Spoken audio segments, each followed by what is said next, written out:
to another episode of Red Dot Forum Camera Talk. Hey, everyone. Hey, everyone. I am David Farkas. I'm joined by Josh Lehrer. Over in the little box down there, we've got Jose Rivera. Hello, hello. And we are talking about something exciting and new today. That's right. It happened. When did it happen? A couple of weeks ago? A couple weeks ago. I can't even keep track. What day is it? Is it October? It's October. Oh, my gosh. Yeah. Anyway, we are talking about probably what what we think. Yes. One of the most exciting and also surprising camera releases from Leica. Honestly, I think since the original monochrome was probably, in terms of... You think it's that significant? I don't know if maybe it's that significant, but it's that sort of unexpected. Sure. In my opinion. Kind of came out of nowhere. Although there was definitely more demand for this before it existed. I don't think anyone knew they wanted a monochrome until they came out with one. I think if you rewind and go back like a few months, 10 months now? Remember we did a wish list episode, right? Our holiday wish episode? That was last December, yeah, of course. Right. Now, did we bring this up? I should have checked beforehand. I'm pretty sure that somebody, if not us, asked for this. Because I think this is something where it's been on people's wish lists. Yeah. Whether that's ours or just users out there, in the community, of having and I think we haven't really said what we're talking about here. We're building up to it. We're building up to it. We're hyping people up, okay? That's our job. As amazing as the Q system has been, yes, the first Q, the Q2, the Q3. That's right. The Q2 monochrome. The Q2 monochrome. That's right. This now adds to that system with a new lens option, because since the beginning, every single Q camera, those other four you listed, have been with a 28mm. Correct. So for the first time ever, we are seeing a Q camera with a focal length different from 28mm. In fact, yes, the 28mm lens has not really changed between the Q, the Q2, and the Q3 because it was so over-spec'd back in the day and continues to perform very well. But we now have another option. We do. What is it called? The Q3 43. So what's the focal length? 50. No. I knew it. Yes. 43mm. Yes. So it's a little confusing because we're not renaming the Q3 a Q3 28, but I kind of feel that people probably will take up that lexicon just to differentiate them. Yes, that's proven to be one of the more confusing aspects of this launch between customer communication and talking about it in the market, which is I'll say something Q3, right? And someone will go, wait, with 28 or the 43? We're even doing that. Yes, I know. We had a conversation just yesterday, yes, and I'm like, oh, the Q3, wait, but do you mean the Q3 43? And you're like, okay, but if I say a Q3, I mean a Q3. If I say Q3 43, I mean Q3 43. So maybe for the sake of ease, we should say Q3 28. Okay. And it's like an invisible 28, like a silent. If I remember, it's a silent 28. Right. Okay, and a Q3 43. So we'll say for the sake of this show, if we just happen to say a Q3, we are referring to the Q3 with the 28. Exactly. We will say Q3 43, and when we refer to the new camera. Exactly. Just to get some stuff out of the way. Yes. Yes. Okay. So before we get into why 43 and why this lens is so significant, I would suspect there's probably some people watching this show who maybe don't have a Q3 or haven't watched our Q3 show. Maybe they're familiar with the Q system, just not fully up to date. I think what we should probably do is cover a little bit about what makes the Q3 platform, whether it's Q3 or Q3 43, better or improved over the Q2 and all the camera, and the Q before. Yeah, of course. The first thing I'll mention before we get into all the details is if you actually look at either the Q3 or the Q3 43 listing on our Leica Store Miami webpage, there's a tab that says compared to Q2. And Jose, if you want to go to the computer real quick, here we go. So here's the Q3 43 listing on the Leica Store Miami homepage. And if you go to the listing and you click on compared to Q2, you'll see a little sort of table that we created that gives you sort of the high level view of all the key things that have changed between, in this case, the Q3 43 versus the Q2.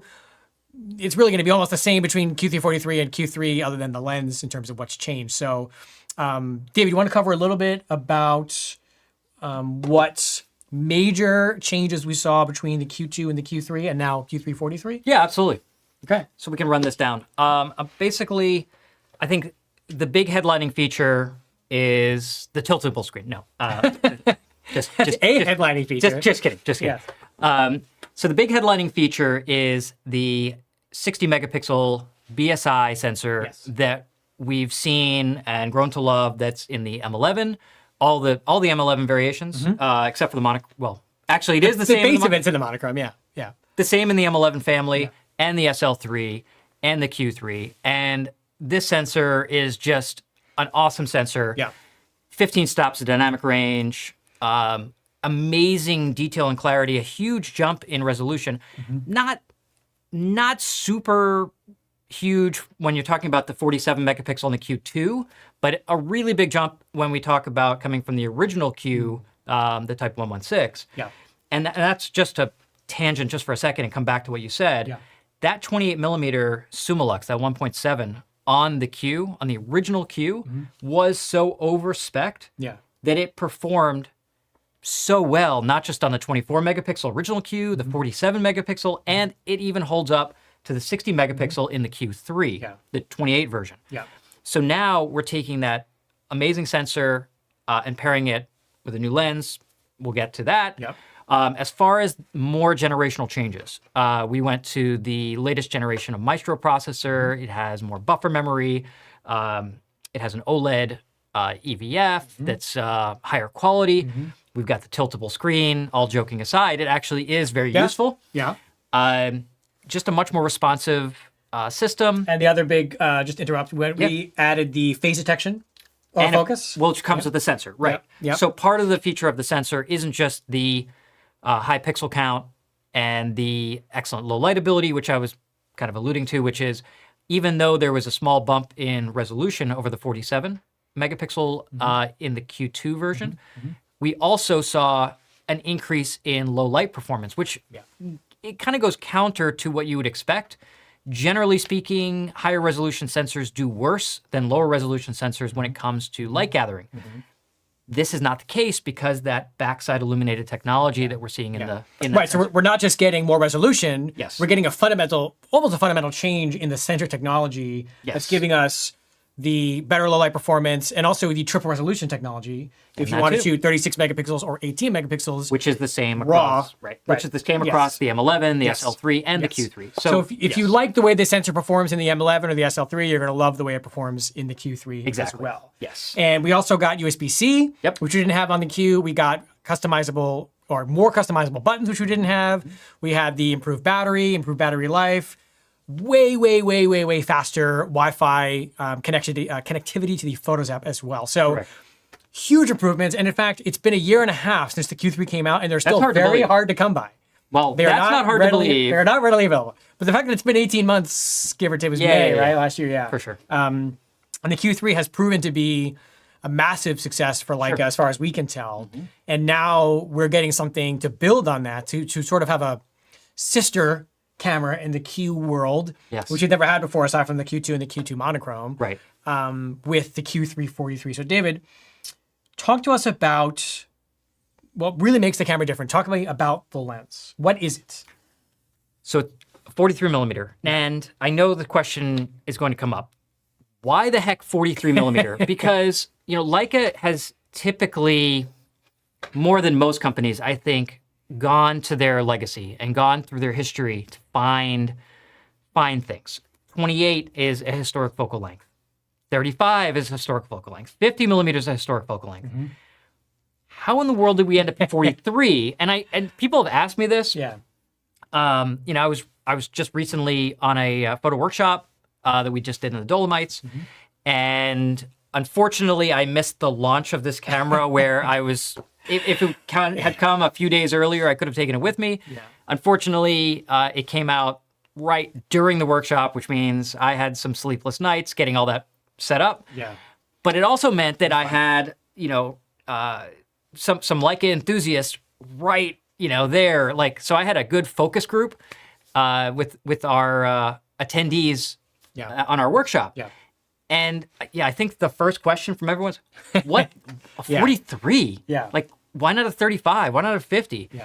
And the really interesting thing, a little nerdiness on Leica's part here, is the sensor diagonal. So if you take the sensor, it's a rectangle, it's 24 by 36 millimeters. And you take the diagonal of that, it's 43 millimeters, which the explanation from the fine people at Leica is that it is the most neutral focal length. It's not telephoto. It's not wide angle. It's not close to neutral. It is exactly a one-to-one perspective visually of what that format is. Correct. And closest to human vision. If you have a Q343 in your hand, if you can either try one or know someone that has one or you have one, and you hold it up to your eye and you kind of go like this and take it away, It's the same. it feels like there's no real magnification change. It's Right. very sort of neutral.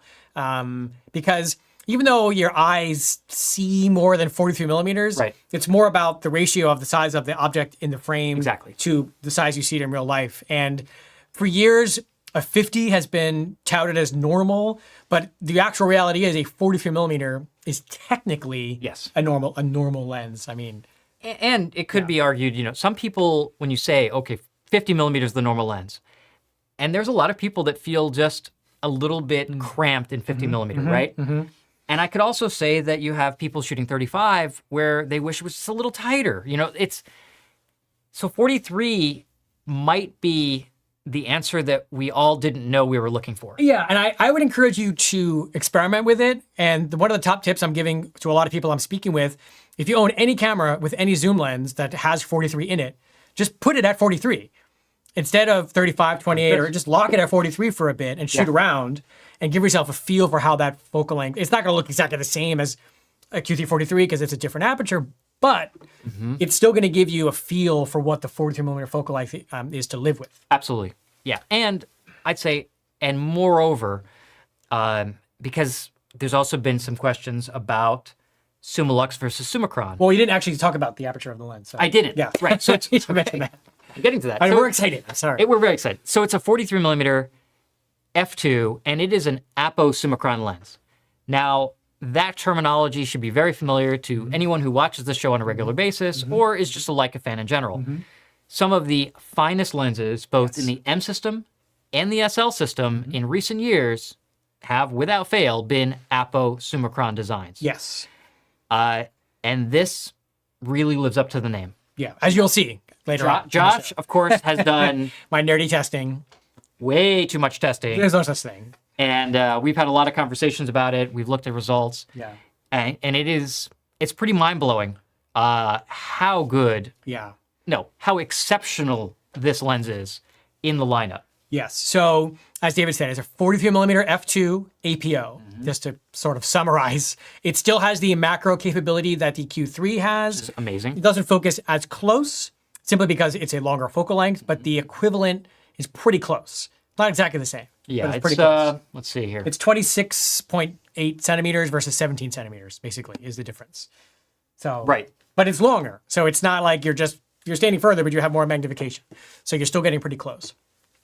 Yes, the performance threshold is extremely high. And I think probably the the least talked about aspect of this focal length change is it's that it's fun. Like you and I probably could put a 35 millimeter lens on an M body and not even have to look through the viewfinder to pretty much know where 35 is. Yeah. And that's a great skill to have and a great sort of muscle memory to maintain, but it can get a little stale, which is why, you and I both like to mix it up with wide angles, teles, macros, go crazy. So this is a lens that nobody in the Leica world technically is going to have that muscle memory for. So it's almost like You're like learning something it's like new. trying to write with your left hand if you're a righty or something like that, where you're really retraining your brain to see in 43. It rhymes. C in 43. And for me, having spent not as much time as I would like, but it's still a fair amount of time with the camera, it's been quite fun, especially holding a camera that I think is a Q3 with a 28, because that's what it feels like. And they're, whoa. Holding it, picking it up to my eye, like, whoa, wait a second, like I'm too tight, and then actually either backing away or realizing that I have more reach than I'm used to. Sure. And that has been really quite fun. Yeah. Like forget about all the technical stuff and how good the lens is, just the fun factor has been very high, becoming familiar with this new focal length. Now, this also opens up other creative possibilities. One of the, I'd say, maybe a too early feature on the original Q was digital cropping. Yes. And with 24 megapixels, it really wasn't that practical to go into those crop modes. The Q2 made it more practical with 47. Yep. And then the Q3 actually has been remarkably capable, especially going from 28 to 35. I find myself using that. It's really a fantastic tool.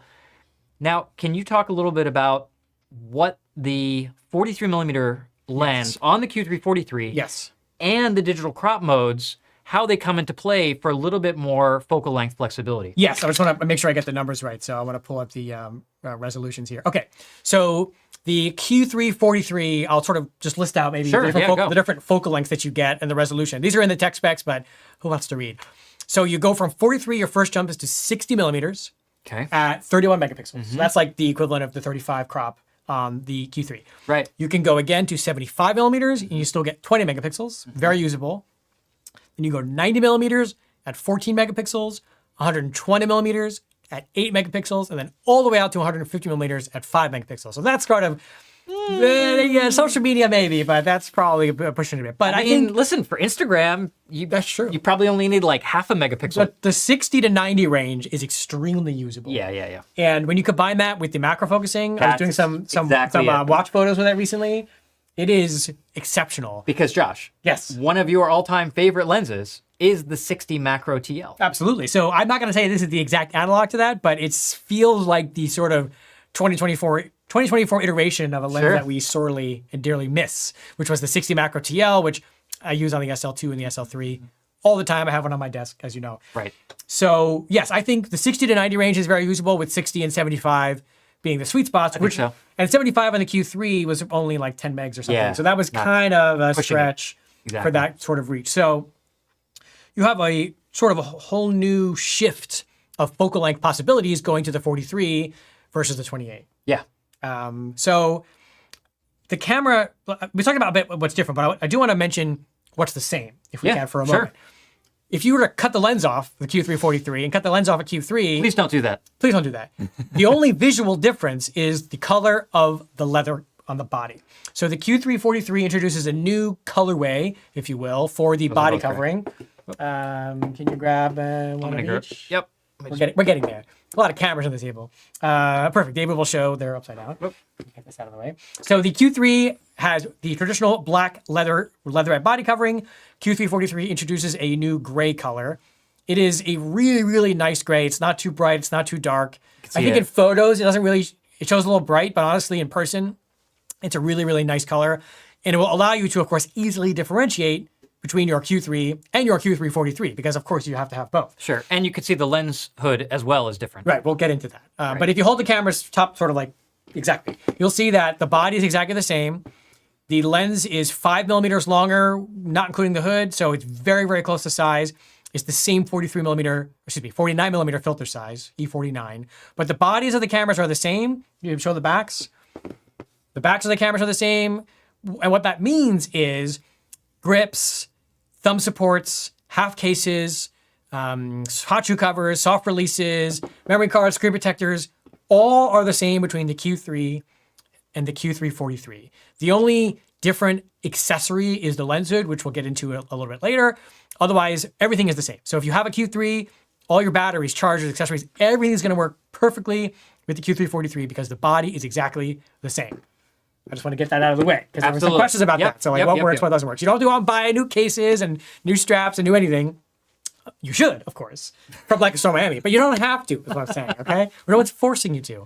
Unlike the Q2 to the Q3 where everything changed. Right. Except for the memory cards, pretty much. So that's the things that are different. So you can identify a Q3-43 from across the street just by looking at, of course, I'm waiting for someone to send their 43 back to the a la carte, to the customer care and have black leather put on. I mean, yeah, the gray is, if you can, I'm going to show another close-up of this here. Yeah, because that's new, so. Right, so if you see here, I mean, if I catch the light, and we have studio lighting here, so it's going to be exaggerated a little bit, but it really is a nice gray. It's not too bright. It's not too dark. It is very subtle in real use, but it does allow you, especially if you've got this one, another one, and a regular Q3 in your bag, you can kind of easily see the gray as an identifier. Obviously, from this side, you can see the 43 indicator on the lens. So it does say on the lens. You can also tell from the front because the shape of the lens shade is different. Yeah.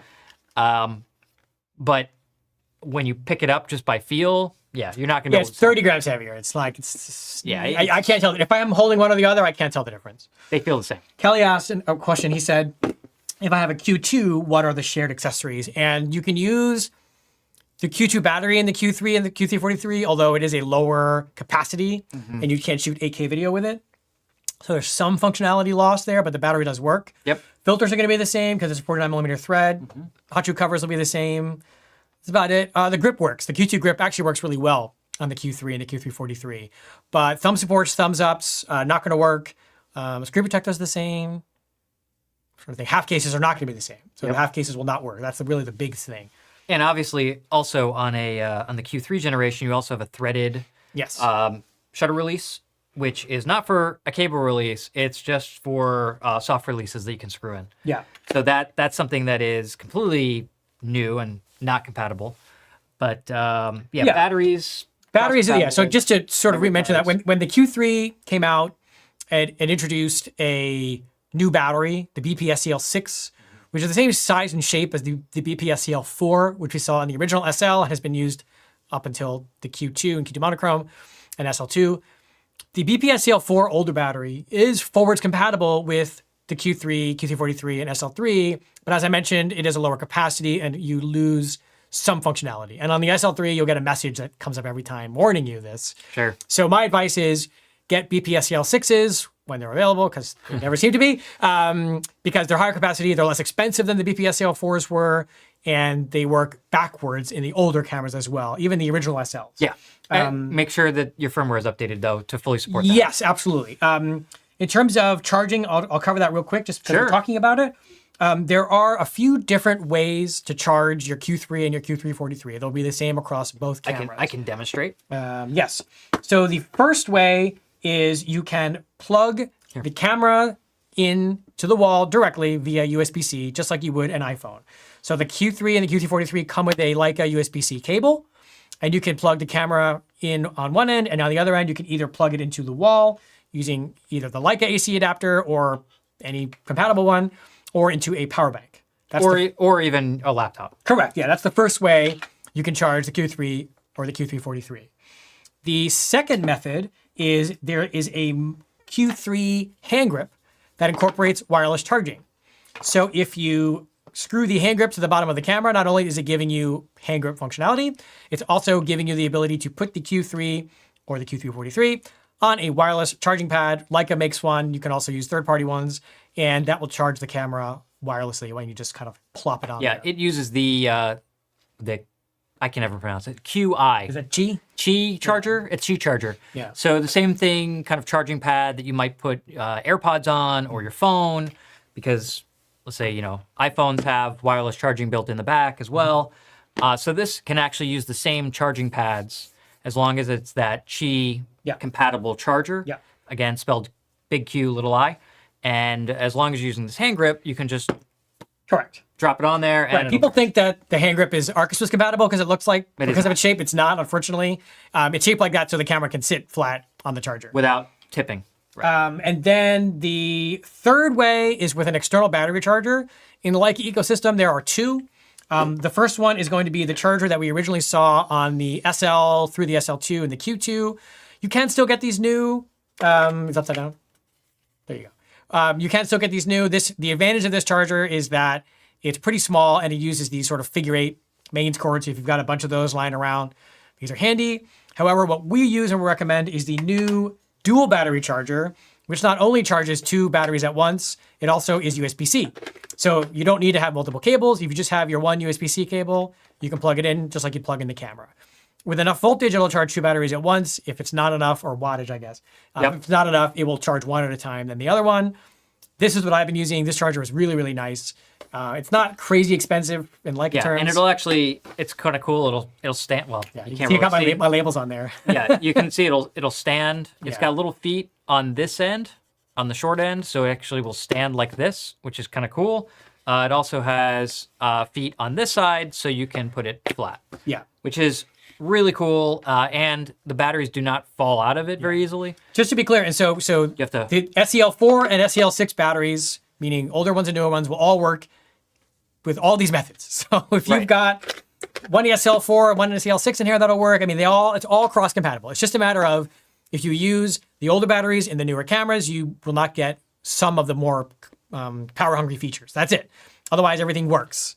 The max shooting speed also drops. Correct. Yeah. So you lose 8K, you lose the max shooting speed, and you get that stupid warning message. Oh my gosh! Every time. But anyway, those are the multiple ways you can charge your Q3. This, though, I gotta say, it's been a game changer for me. Oh, for sure. Yeah. The ability, because also since everything is USB-C, my phone, my laptop, my AirPods, the cameras. So, for instance, I can actually, if I have a Q3 and I have this charger, I can charge 3 batteries in one go. Now, I should mention... Because you can charge, again, 1 in the camera, 2 in the charger. One of the new trends in the electronics industry is not to include a battery charger. And Leica is hopping on that trend. So if you buy any recently released Leica, so Q343, DLX8, M11D, so far I think that's it, you don't get a battery charger in the box. You get a USB-C cord if you get the Q3 or the M11. The DLX8 does not come with one. So if you want to charge the battery out of the camera, you're going to want to use one of those methods that we showed you aside from the plug-in method. Right. If you are content plugging the camera in just like you do with your phone, you don't need to buy anything other than a power adapter, which everybody has. If you have an iPhone or a MacBook or any of these USB-C things. Right. Just fair warning, though, if you want dual battery charging in the dual charger, you need at least, I think, a 35-watt power adapter. So what is the Leica one? Does it even say it on there? I don't actually know. Here, you have better vision. I don't know if it says it on here. So you need at least 35 watts. You can't use too much wattage. So for instance, I have a 100-watt charger for my laptop. If you have a MacBook charger with USB-C on the end, not the MagSafe one, but obviously the USB-C, you can't put too much wattage into it. Yeah.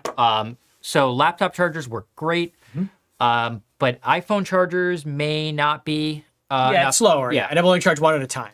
And it'll take forever. Yeah. So I would absolutely recommend picking up, or either using your laptop charger or picking up a smaller one. We actually don't have it on the table, but it's plugged in right there. And if I unplug it, one of the cameras are going to turn off. But I can tell you what it is. It's an Anker 65-watt nano something charger. Jose can probably find it in Amazon and put a link. It's fine. But it fits in the palm of your hand. It's actually smaller. It's smaller than this. But it doesn't say Leica on it, so it's not as good.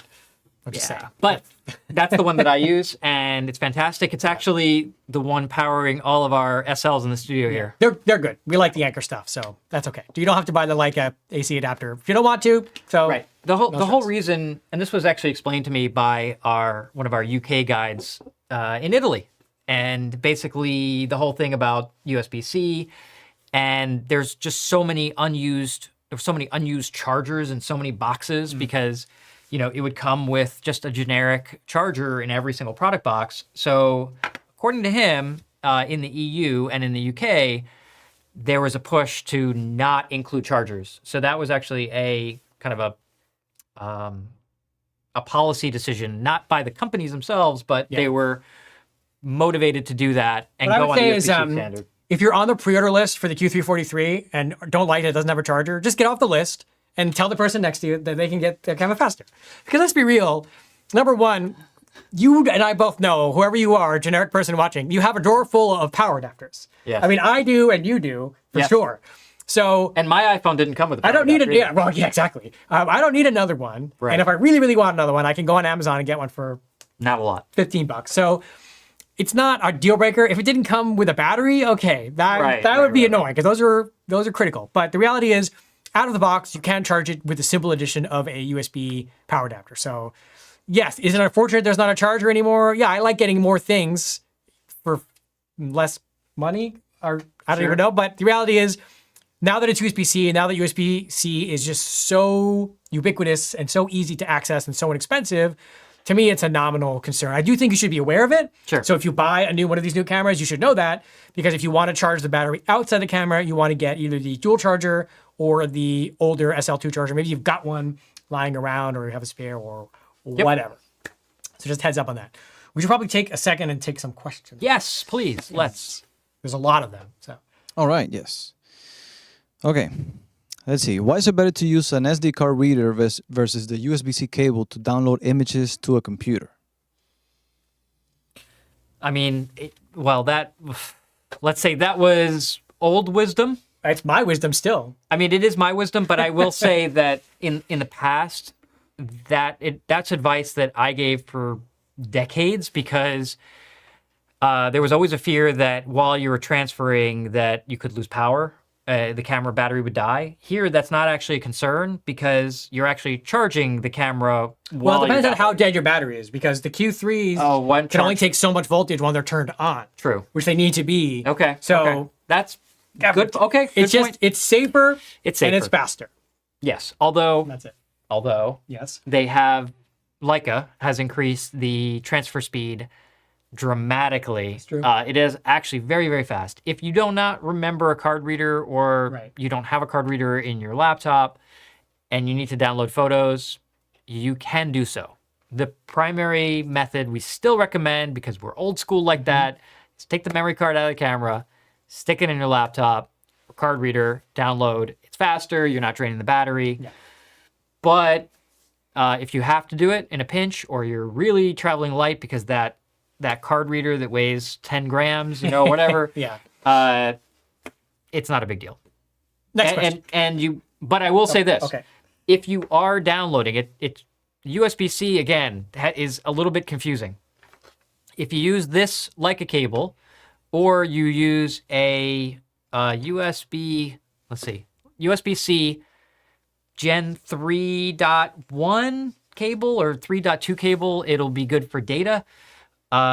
If you use a charge cable like the one I use for my phone that has a really thin braided cable, that is only going to run at USB 2.0 speeds and it's going to be glacially slow. So it's a little confusing. Not all USB-C cables are designed for data and not all are designed for power. Some are designed for both. Those typically are the higher priced, either Thunderbolt 4 cables, etc. But if you are going to download, make sure you're not using just a power cable because it will be very frustrating. Next question. Sorry. That's okay. No, it's good information. We got a lot of questions. I want to keep us going. Yeah. All right. Is it a leaf shutter, and what is the high sync speed? Yes, all the Q cameras, including the 43, use a leaf shutter, meaning there's little shutter blades inside the lens. And the big advantage of that, well, a few big advantages, but the big one is you can sync with your flash at any speed up to a 4,000th or 2,000th? 2,000. 2,000th of a second. Sorry, 2,000th of a second. So very fast. It also has the added advantage that it is very, very low vibration. Yeah, and very quiet. And very quiet. Yes. Do you want to wait for comparison questions? Yeah, or- we'll show that Thousand stuff. after. Yeah. Let's see. Can the 43 Q3 43 be used in hyperfocus? That's no. I mean, I would give the same answer that you shouldn't hyperfocal at 50 millimeter either. Yeah. All right. So is tether shooting possible, or is it charge only for the Tethered shooting is possible. tether shooting via Yeah, you just need to have USB-C? the right cable.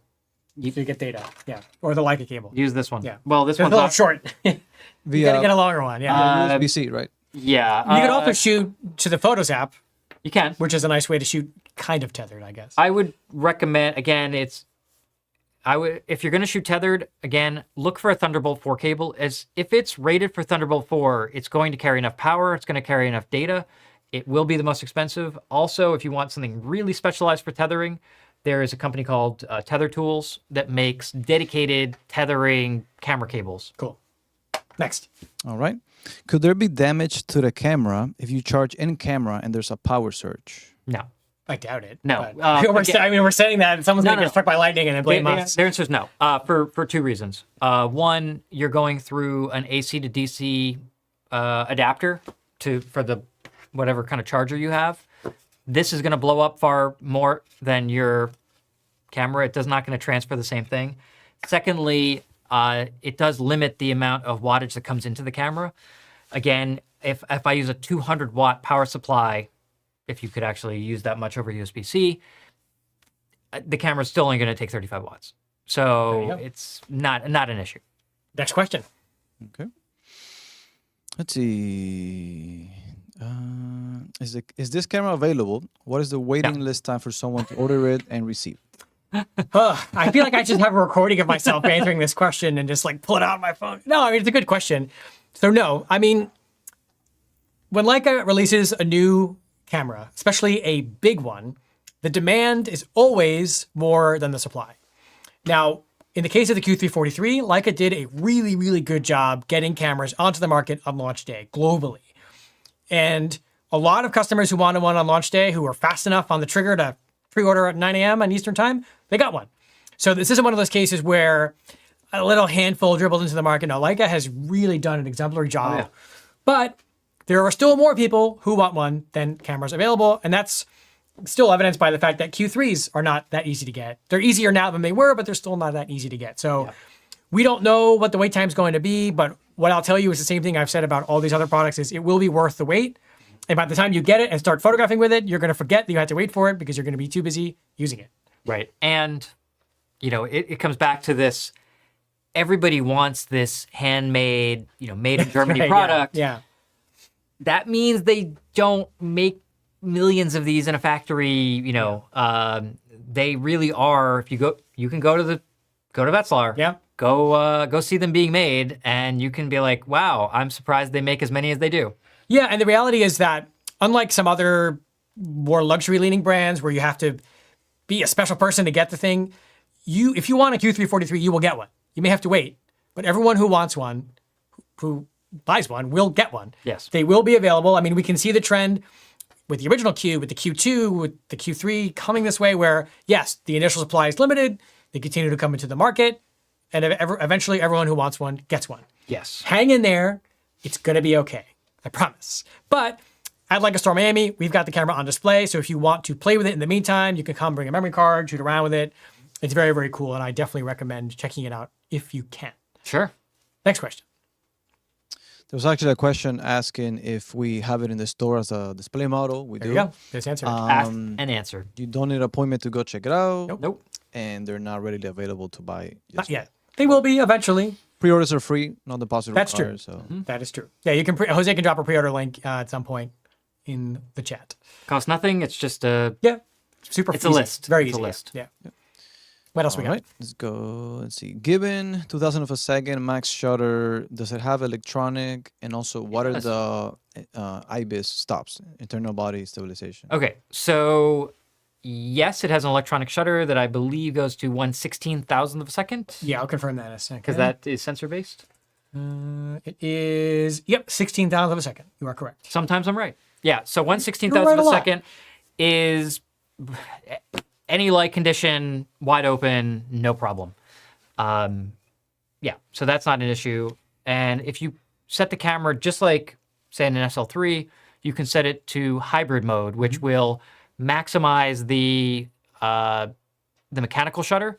And when it runs out of mechanical shutter, it will automatically switch to electronic shutter. The idea there is you don't want to be shooting an electronic shutter all the time because there is some, you know, if you're dealing with any moving subjects, electronic shutter is not as good as a mechanical shutter.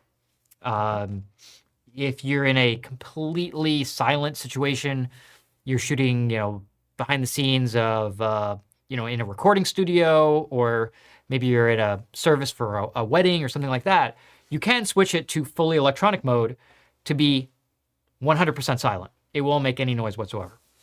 Just be sure to switch it back to hybrid for general case. And then I don't second believe, question? Leica didn't publish the stops of the did not, IBIS. no. It's probably somewhere 3 or 4, I would guess. I don't think you need more than that, just given how light the camera is and the fact that it has a leaf shutter. Seems a little, I'd say that seemed to, I don't know. In my experience, maybe that's a little generous. I'd say maybe like 2 to 3, you think? 2 maybe. Okay. Yeah. But it's not IBIS. Right. It is actually OIS. So it's optical image stabilization that's in the lens itself. Yeah. If you shake the camera, well, this has, Well, they won't be able to hear it anyway. I mean, I don't know if you If you take a Q and you shake it a little bit, you'll hear that free floating element while it's powered off. Yes. As soon as you power it on, it doesn't move anymore. Right, it stabilizes. This is off, so you hear kind of a clunk, clunk, clunk, clunk, clunk, which is another common question. Wow, my camera seems to have something loose inside. Yes. Yes, it does. Yeah, they're the 2 most asked questions about any Q camera, or like problems. Number 1, why is it rattling? It's just the sound that the OIS makes when the camera's off. Number 2, if my autofocus doesn't work, and that's because you haven't actually locked the lens ring into the autofocus position. You've just pushed it against it. But if you don't completely engage autofocus, it's going to stay on manual focus. Yeah, and just, I know we're not talking about SLs here, but on an SL2 or an SL3, It's the same thing. Yeah, they can't hear. The sensor rattles too A little bit. when the camera is turned off. That's right. Just don't use this as a child's toy. It is normal. Next question, Jose. All right. Is the actual focal length 43 millimeters? We got this question a lot, and the short answer is Leica publishes the specifications of their cameras, and that's what we have to go off of. And they say this lens is 43 millimeters. Now, with the Q3 and all the previous cameras, there's sort of this conventional understanding that it's really wider than 28 millimeters. 26-ish. But Leica's tech specs for that say 28 millimeters. So I wouldn't speak out of turn and try to overrule what Leica's official tech specs are. I mean, that's kind of like that's a lame answer, but that's the honestly, like, is it wider than 43? I don't know. I haven't tested it against a 24-90 or 43 millimeters yet, so I don't actually know that. And since we've never shot with a 43 Right. or a 41, Who knows what it is? we don't really know. So the answer that I would give now is Leica says it's a 43. I'm saying it's a 43. If Leica comes out and says, oh, it's actually a 41, then that's cool. Or if someone does really extensive testing and it's, whatever, that's fine. Ultimately, it's a different focal length than the Q3, and it's called the 43, and that's what I'm calling it. I don't know what else to say. Like, I get why you're asking that question, and we got this question a couple times, and I wouldn't want to overrule an official technical specification until I knew for sure. Yeah. I mean, I've always had the impression that the Q3 or the Q2, the 28 millimeter is ever so slightly wider than 28. Correct. When I compared it to an M lens. But it could be that 28 Summilux that I shot is longer than 28. Yeah. Right? So some of the focal lengths of lenses are slightly different. On older M lenses, a little trivia. Yeah. There was a little set of numbers under the infinity symbol. Even the SL50 and 50, you'll see. Yeah. Even like an SL lens to an M lens are slightly different magnifications. They're always going to be. Yeah, sorry to cut you off there. No, but a little trivia, and I don't have a lens to show you, but there used to be a little number underneath the infinity symbol on some of the older M lenses, and you would actually add those to the focal length to get the real focal length. Yeah. Yeah. So, There we go. Next question. yay. All right. David, Yes. Jose. is your new travel kit going to have this in it, the Q343, along with your Q2 monochrome? This seems like the perfect dinner table walk-around companion to the Q2. That is a good question. That's a great question. I'm sure you have an answer ready to go. I have an answer ready to go. So I am actually getting ready to go on another trip. I just got back, but I'm going to be going to Bhutan in 2 weeks. So I've given a lot of thought to a minimal travel kit. This isn't really a landscape trip. It's much more a cultural experience with a lot of portraiture, a lot of environmental portraiture, and a lot more just feeling reportage type of photography.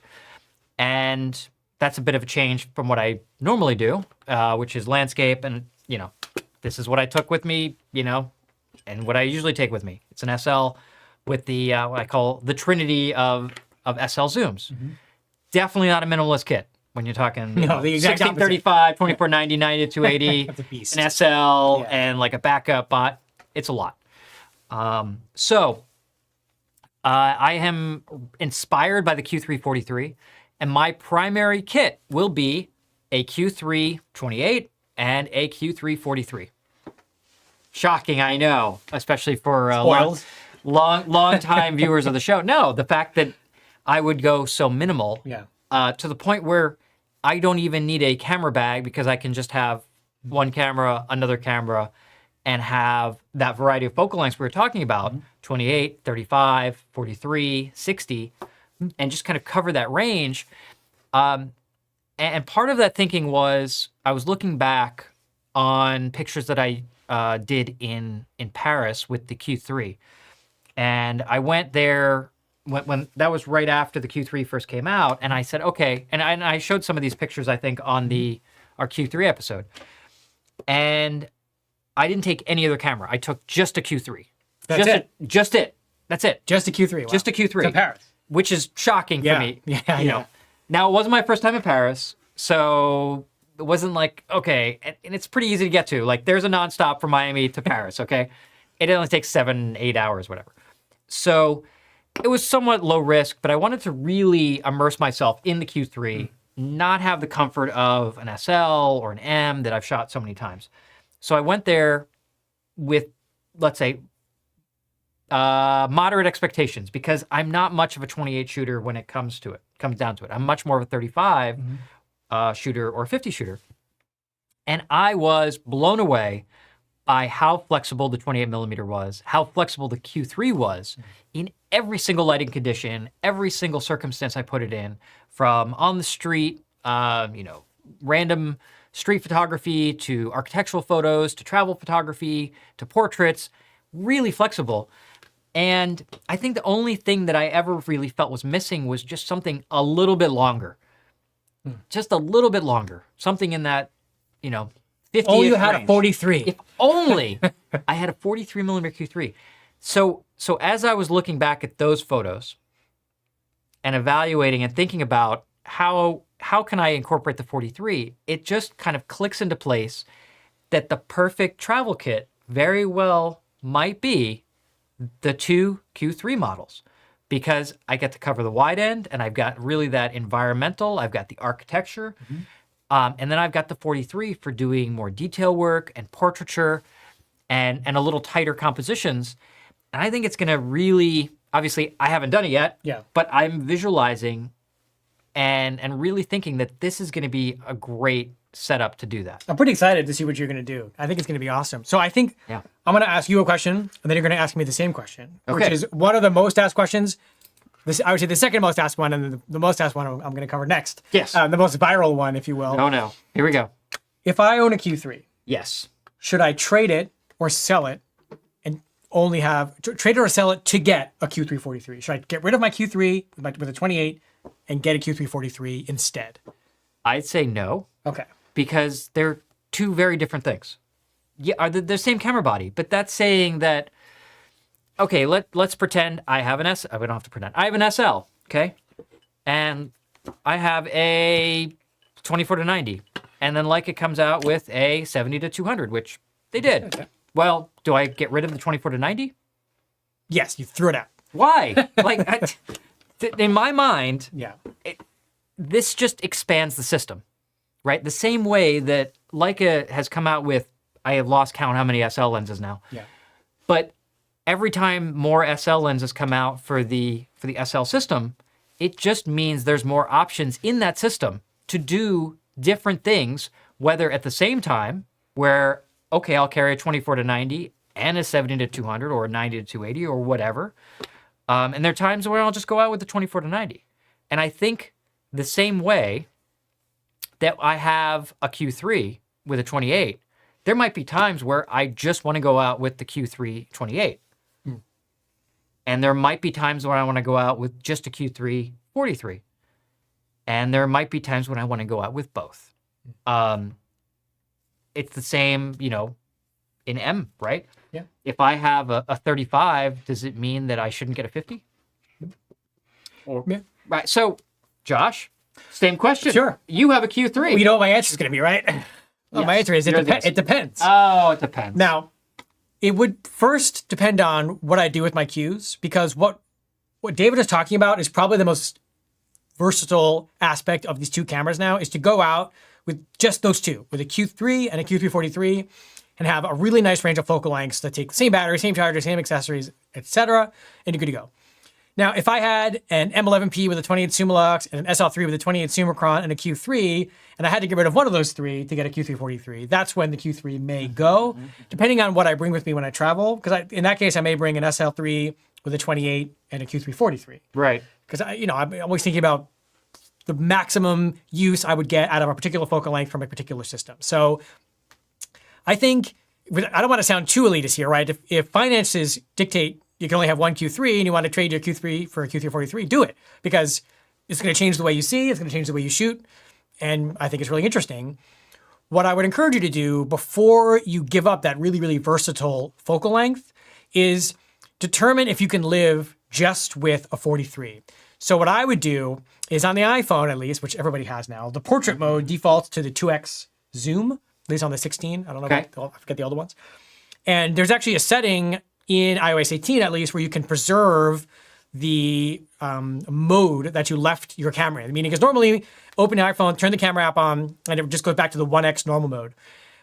for a day or two, Yeah, you can see put it here. on portrait mode and preserve the settings so that when you open up the camera app, portrait mode comes up by default, forcing yourself to see everything in that 2x view.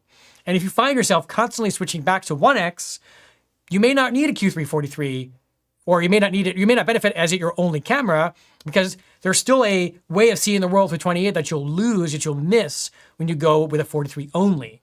So again, of course, it's going to depend on what you photograph. But if you're someone who's had a Q116, a Q2, a Q2 monochrome, and now a Q3, I think you would miss that really, really flexible and handy focal length of 28 millimeters if you got rid of it just to get a Q343. Yeah. I mean, think you would miss it. It has been a little mysterious to me to hear that kind of feedback because I've certainly read that, online, there's chatter about it.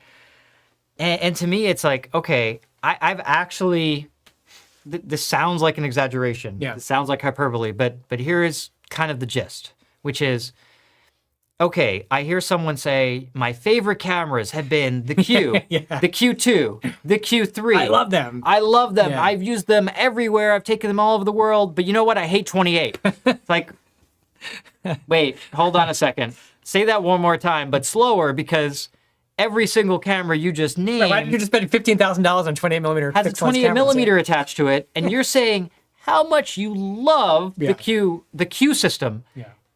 And the lens has been the one thing that's been unchanging on the Q system. Yeah. Right? Of course, we have the form factor, but the body has evolved, Mm-hmm. it's changed, the functionality. What hasn't changed is that 28 millimeter f1.7 lens. It's been there since the beginning. Yeah. And if you loved it on the original Q or the Q2 or the Q3, I don't understand why now it's like, well, nah, that's 28. I mean, he's exaggerating a little bit. And again, I am. if finances dictate you can only have one Q3 and you want to get the new one, like that's cool. Like we'll take your Q3 on trade when your Q343 is here. But if you're looking at your kit and you're looking at your Q3 and you're saying to yourself, no, I'm going to dump that old thing for a Q343. Yeah, I think you'd be excited at first. You'd be super hyped on the 43, which is incredible. Yeah. And then like 6 months later, you're going to go, I'm going on a trip and I can't bring or don't want to bring my SL3. What am I going to shoot wider stuff with? Like it's got to be weather sealed. I can't bring my M. Right. You're gonna wish you had it. As we always say, you never need, super wide angle until you're backed up against a wall and you can't go any further, Exactly. right? Because it's like, just a little more. If I can just squeeze Yeah. You can't. There is no substitute, for a wider angle. Yeah. For a longer focal length, you can always get a little closer, right? I can walk closer. I can't, at a certain point, I can't walk any further away. Yeah. And wide angle gives you a different perspective. Like we talked about, especially when we're talking about focal lengths, 28, 35s, 50s, and all that, and we're kind of in this discussion, is 28 out of all those lenses is the most, let's say you're talking about like reportage or street photography. It's the most similar to being a participant in the photo. When you get close in with a 28, being a moderate wide angle, you feel like you're part of what's happening around you. As you get longer focal length, you're more in a voyeuristic type of scenario where you're looking at something happening, but you're not inside of it. Let me ask you another question. Let's say I don't own any Leica gear, and I'm looking at the current portfolio, and I really want a Q camera. Yes. What would help me decide whether I want a Q3 or a Q343? Wow. That's a hard one. You're going to say get both, but let's say I don't want to get both or I can't get both. No. I guess I would say the same thing if you came to me and said, I want to get into M and I can only get one lens. What should I get? And I would always say, if you're going to get, let's say you get into an M, you should get a 35 or a 50, which makes my answer say you should get a Q343 if that's your entry point and you don't have anything else, because it is the most standard, it is the most neutral, and you can build a system around that, whether wider, whether that is a Q328, or whether that's a M or an SL system. I would say, What do you think? well, again, it does depend on everything else, but it depends on what you're going to photograph. Because for me, does? for example, I'm a tele guy, so I gravitated towards the 43 much quicker than the 28. Sure. But I know people who are crazy on the street shooter lifestyle, And for them, a 43 is going to feel a little bit cold and distant, like you're talking about. Yeah. It also has a lot less depth of field. So you can't just throw it at f8 Well, and call there it was a day. there was a question earlier that we kind of glossed over, saying, "Can you set it to hyperfocal?" Right, which you really can't. You can on 28. Right, exactly. So for speed, for hyperfocal scale focusing flexibility, for on-the-go snapshotting, and the reality is, with 60 megapixels to work with on a Q3, you can crop to 35, get close to 43 if you need to, depending on your Sure. use case, whereas you can't crop a 43 to 28. So having a zoom lens in any system, anywhere, even on an iPhone, is a really good way to answer that question for yourself over time. I had spoken with someone recently who had an SL2 and a 24 to 90 for several years, and he asked me, should I get a Q3 or a Q3 43? And I said, well, go to Lightroom, find your favorite images you shot with that lens, put them all together, Yep. and look at the focal lengths. Sure. If it was me, I'd make a spreadsheet of all the focal lengths and then average them out. And maybe you'll find yourself, man, I shoot a lot of stuff that I really like in the 40 to 50 range. Sure. Or I shoot a lot of stuff in the 24-30 range. So whatever that is, Yep. that's going to help you determine not just which Q3 you should get, but also what your next prime lens could be. Sure. Or, like you were saying, take yourself outside of your comfort zone, change it up, and say, this is what I've been doing. Yep. How can I put something new Sure. into my work? Sure. And say, okay, well, if I've been shooting all this work at 24, 28, 30, maybe I should explore 40, 50 millimeter. Yeah. That's another thing. So you either stick with what you know and what you like Yep. and where you gravitate to, or try something new. There you go. Yeah. Speaking it of depends. something new, let's talk about, when I say let's, I mean me mostly. Right, right. Talk about the big favor that Leica did for me, Uh-oh. which is the Q, the Q2, and the Q3 all have a 49 millimeter filter thread, E49 in Leica terms. And the way that they work is, I'll demonstrate with a Q3. Why don't I demonstrate on my side? Okay, you do that. The way that this system works is there is one You have a set. filter? Oh, you do. Yeah, I have a few. Use that one. There is one set of threads on the outside of the lens that accommodates the lens hood, and there is one set of threads on the inside of the lens that accommodates the 49 millimeter filter. You could use any combination of hood and filter, meaning hood on, filter off, filter off, whatever. It all works. There's no interference There you go. whatsoever. David will demonstrate now. So here's David is removing the Q3 hood, Now, this is the Q3 not a Q3 43. 28. Yes. Okay. David is removing the standard in-the-box lens hood. He's going to thread on.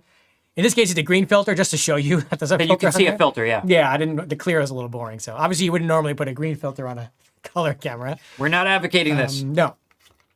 So he's going to thread the filter on, goes on smooth, and now he's going to put the hood back on, just like so. Now, the other way one could do this is in the box for the Q3, you get a thread protection ring. This will take the place of the lens hood if you didn't want to use the hood in conjunction with the filter or otherwise. This is especially handy if you're using a circular polarizing filter, where the use of a hood would inhibit access to the polarizer and therefore not allow you to adjust it. So me as a car photographer who does everything with polarization, you'll never find me with the Q camera with the hood on because I'm always polarizing and I always need to have access to that filter to Yeah, adjust we it. should have used the polarizer. Okay. We can show There that we as go. well. Right. So here is a circular polarizer. Yeah. Right. So again, you can't rotate it. I mean, you can kind of stick your finger in the hood and maybe make it work, but it's not ideal. Right. So if we use, this is a breakthrough circular polarizer.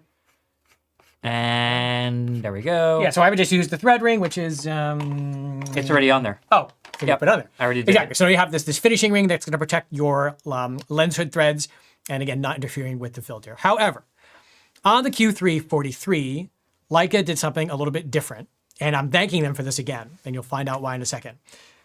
The lens filter thread on the Q3 43 is the same E49 49 millimeters that we've seen on all the previous Q cameras. However, you will notice the lens hood on the Q3 43 is different than the one on the Q3. Let me hold the. Take it Yep. apart. You have the other one? Yep. Yes. Okay.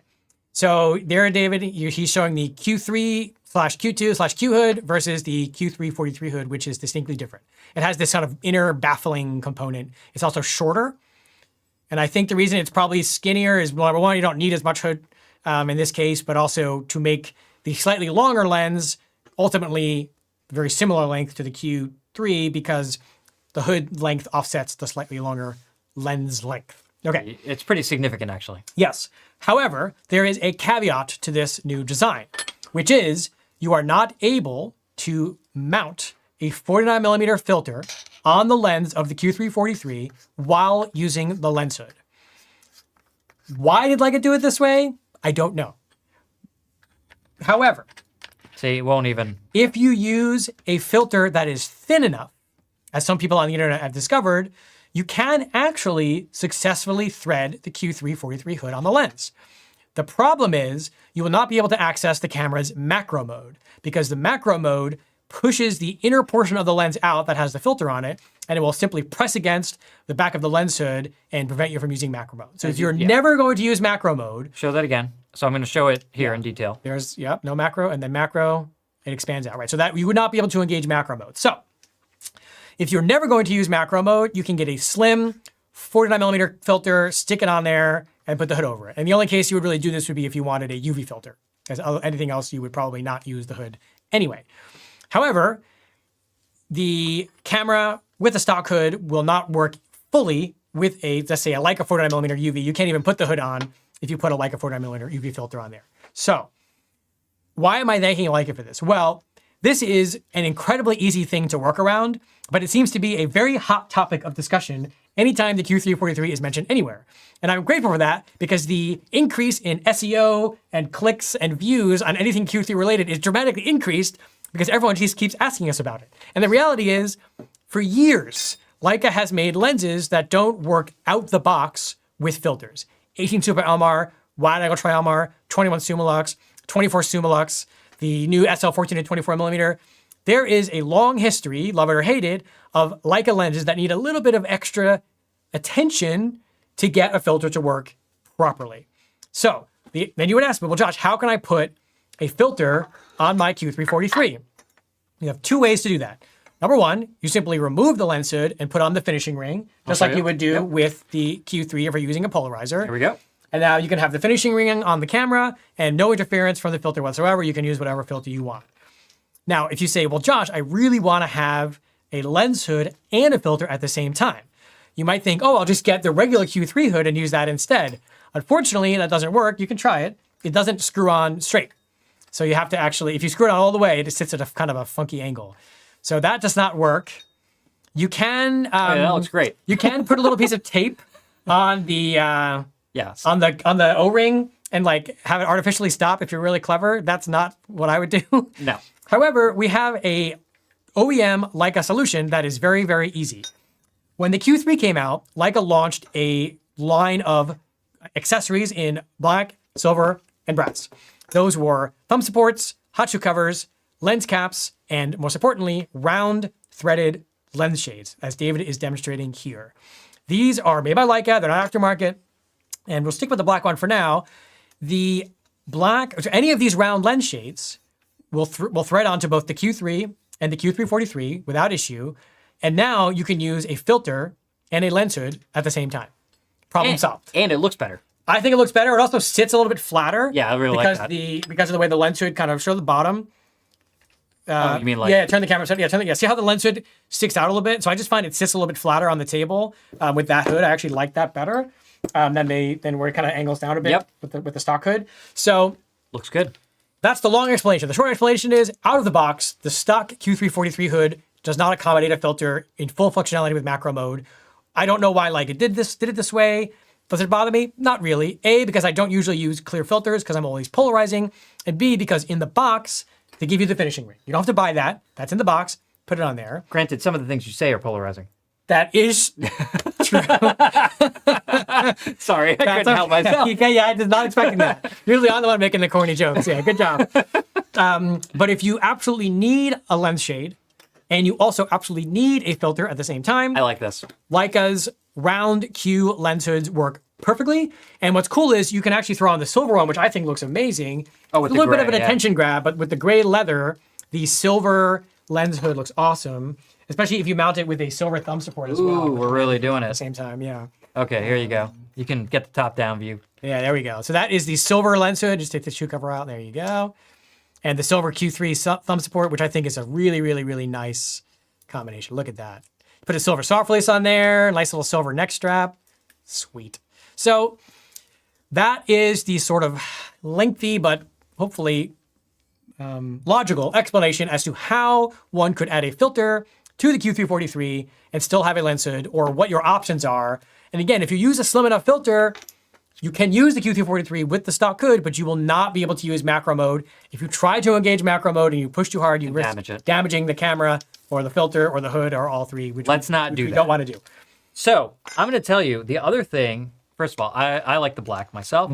I think you sold me. Cool. Because this is an even easier way. Now, look at this. To tell the two cameras apart, yeah. Look at that. Can we get the overhead? Let me move all this stuff out of the way. I made a mess here. Okay, I got you. Yeah, now, sure, there's that gray finish versus black. But for me, like, that's an even easier way to tell, because I always think about this as being a kind of a wide angle lens shade, and the round one is much more of like a 50 lens shade on M. So just visually, I would have a much easier time using both of these cameras together with the stock shade on the Q3 and the round shade on the Q343. I think that's actually, I think you just figured it out. Yeah. Now, I think there's probably some conspiracy that Leica is just trying to drive up the average order value by forcing you to buy a lens hood. But A, if Leica's business model is relying on everybody buying lens hoods, we're in some serious trouble. I'm pretty sure we're doing fine. And B, they're giving you the lens finishing ring in the box. So you have the ability to use filters without any compatibility issues out the box, no problem. It's just a matter of if you want to have a filter and a hood and full functionality with macro mode, you do need to get the Leica shade. What I haven't tested are any aftermarket 49mm threaded shades. I don't know. I'm sure they exist. I haven't tried them. Yeah, I've just been using the Leica shade. But I like this one because you don't have to stack the filter and the shade. And I thank you for mentioning that, because I do want to talk about very quickly before we move on. Caps? If you use the finishing ring or the included lens hood, you can use the standard push-on Q3 lens cap. You can show that on the Q3. Sure. There we go. That's this cap that comes in the box. They also make those in silver and brass. Got to do it the right way here. However, if you have the round hood on either your Q3, in fact, these work on every Q camera, even the original Q, you can no longer use the round cap. The easiest solution is a 67mm lens cap. We like the ones that Breakthrough makes. They're like $7. We sell them. They're cheap. They work amazingly well. Look at that. And because they have the pinch style, there's no like tabs that stick out like some of the Leica caps do. So it's a really smooth integration. Right, it doesn't catch in the camera bag. Right, so if you are not able to use, or if you're deciding to use the round lens shade and to use a filter, or just because you like the round shade and you want to have a lens cap, this is the best option. You can also get the 49mm pinch cap, which you can kind of, where'd it go? Here, I got it. And you can kind of like put it inside like that. It's not hard actually. For David, it's hard. There you go. So that's the other option. So if you are going to be using the lens with and without hoods all the time and you just want one lens cap, you get this one. It's $7. No big deal. If you want to have a cap for the hood, of course, you could use the Leica 67mm cap as well. But don't try. That's not going to work. No, that's not going to work.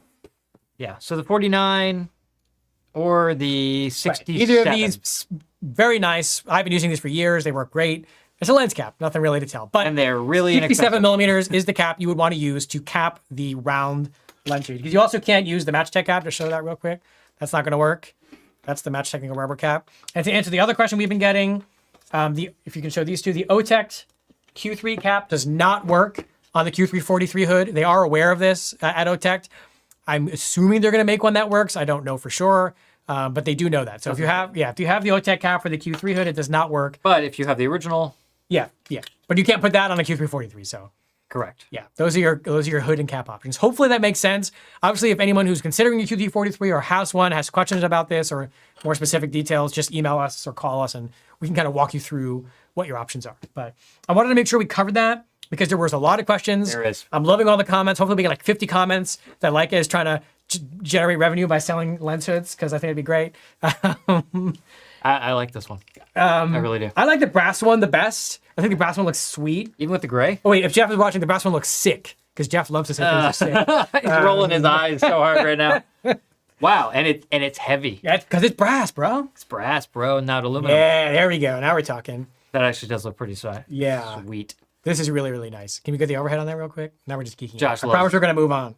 Josh loves the brass. Oh, I do. Sweet. Yeah. Okay. I think the brass looks better on the all black Q3, but you know, what are you gonna do? Got to bling it out one way or the other. Gotta bling it out. All right, Jose, did we get any questions during my rant? Oh, yes, we did. Okay. David can answer some of them. While I Sure. drink some water. Yeah. Josh see. is gonna hydrate. Is the covering on the camera body real leather? No. And if so, is it possible to order one with a non-leather material? It is non-leather. It is a leatherette. Yeah.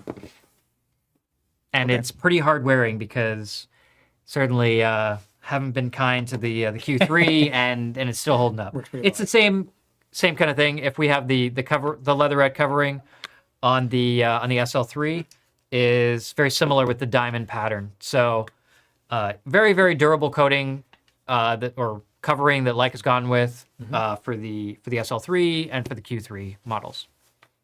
And no, it's not real leather. Okay. I think only some very few special editions, like Q special editions, are real leather. Yeah. Next. All right. Can you give us a matching flash recommendation? Something very compact, but with TTL and bounce capability. I mean, the SF40 is Yeah. the smallest one. It's not ideal. It's a little on the big side, but that's the smallest Leica flash you can get right now. Yeah. Okay.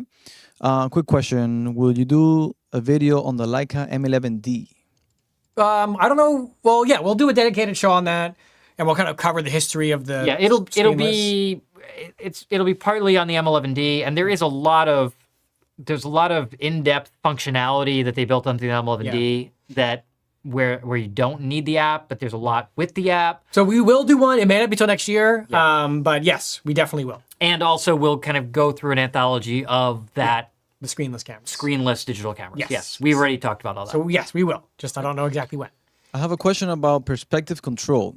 Does the level meta information in RAW get interpreted in Lightroom for perfect leveling? What about the level gauge? No. No, but if you use perspective control, that is transferred to Lightroom. Right, but not the. Not the virtual horizon. The virtual horizon that you see, the green line, is just in camera only, and that actually is not embedded in the metadata when you capture the photo. If you turn perspective control on, which shows you the white box with that turns into like a little parallelogram or something, that finished crop will actually show in Lightroom with the vertical and horizontal distortion corrections. Okay. Cool. There were a couple of questions about the autofocus. Is it better than the Q328? Is it like the SL3? It's about the same. Feels the same to me. I mean, Because that's based on, right, the autofocus performance is really based on sensor readout as well as just image processing.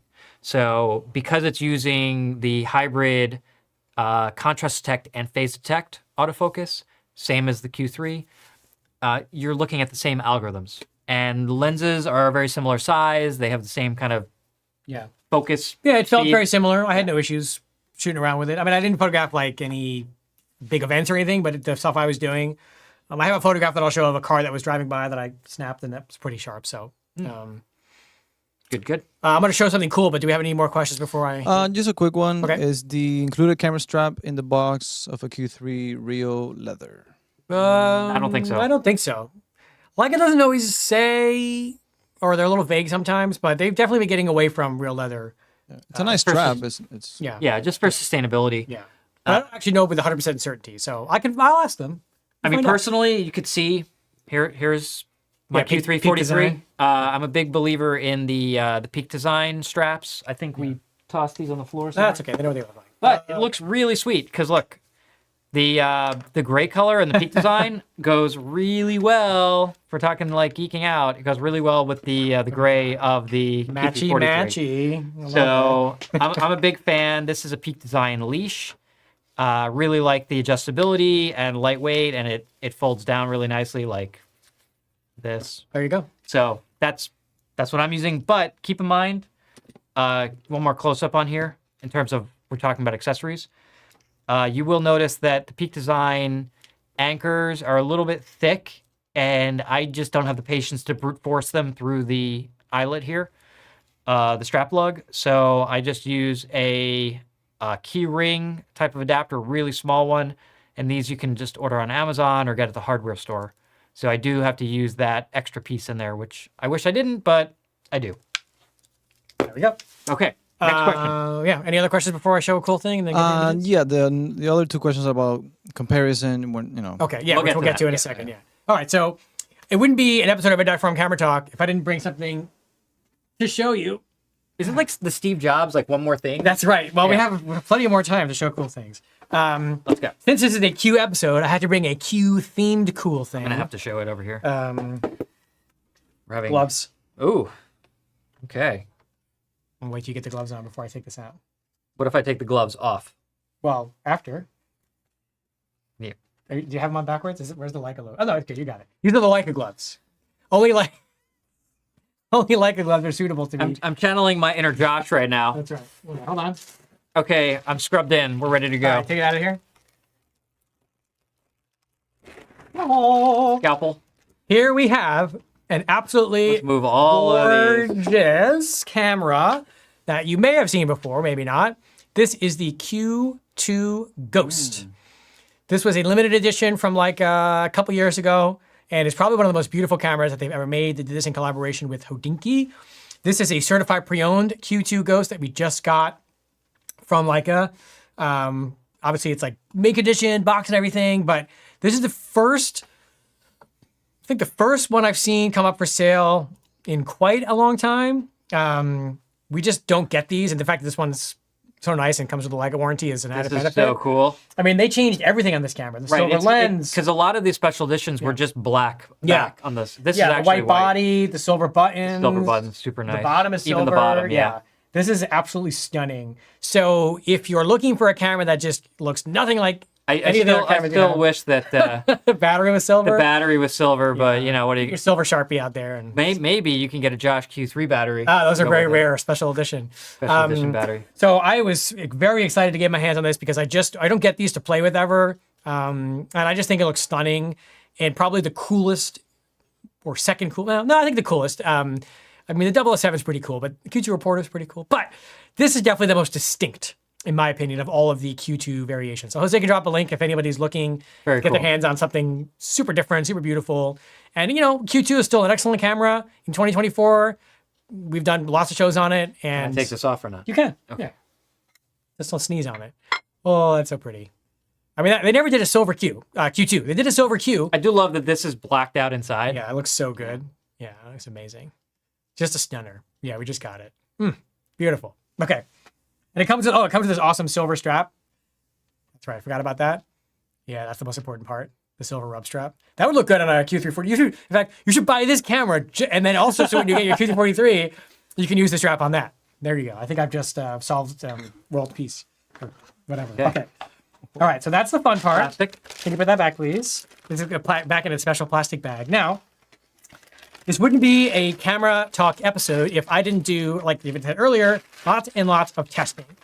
My objective was to understand the performance threshold of the 43mm APO lens on the Q343 and how it compares to a few of the sort of standard bearers in our world. So what I did, put it over there, over there. Okay.